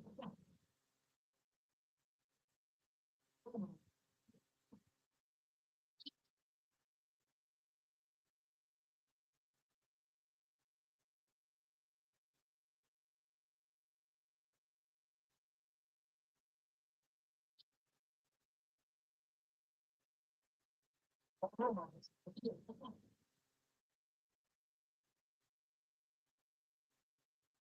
To analyze big news.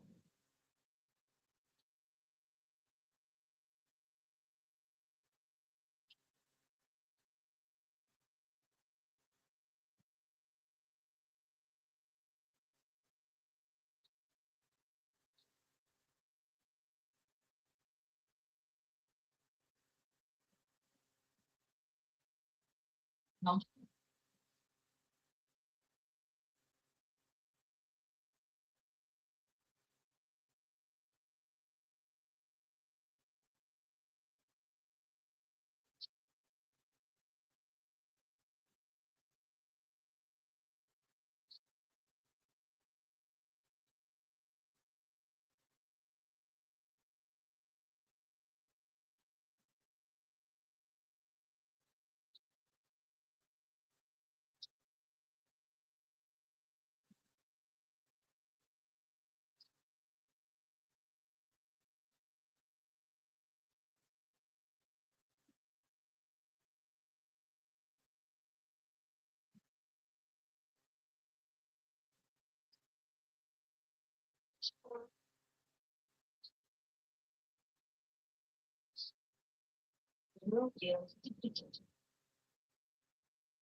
Somali Mike.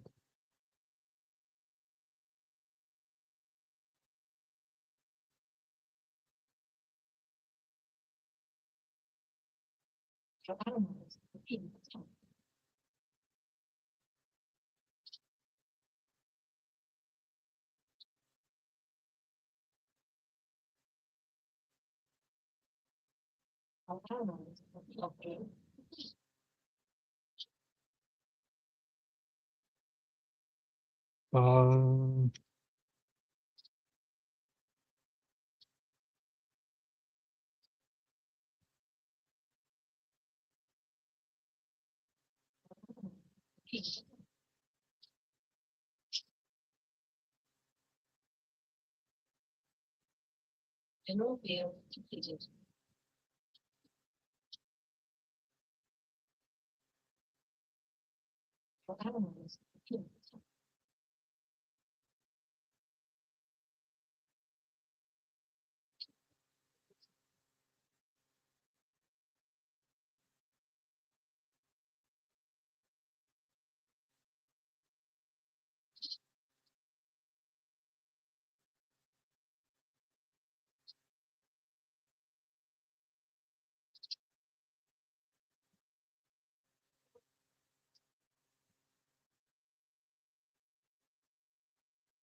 Mike, get your small black cock on here. All 3 inches of BBC. Mike's fucking definitely watching porn. Sick pervert. He probably likes chicks with dicks. I guarantee that's his jam. Chicks with dicks. God, Mike probably in some freaky gay shit.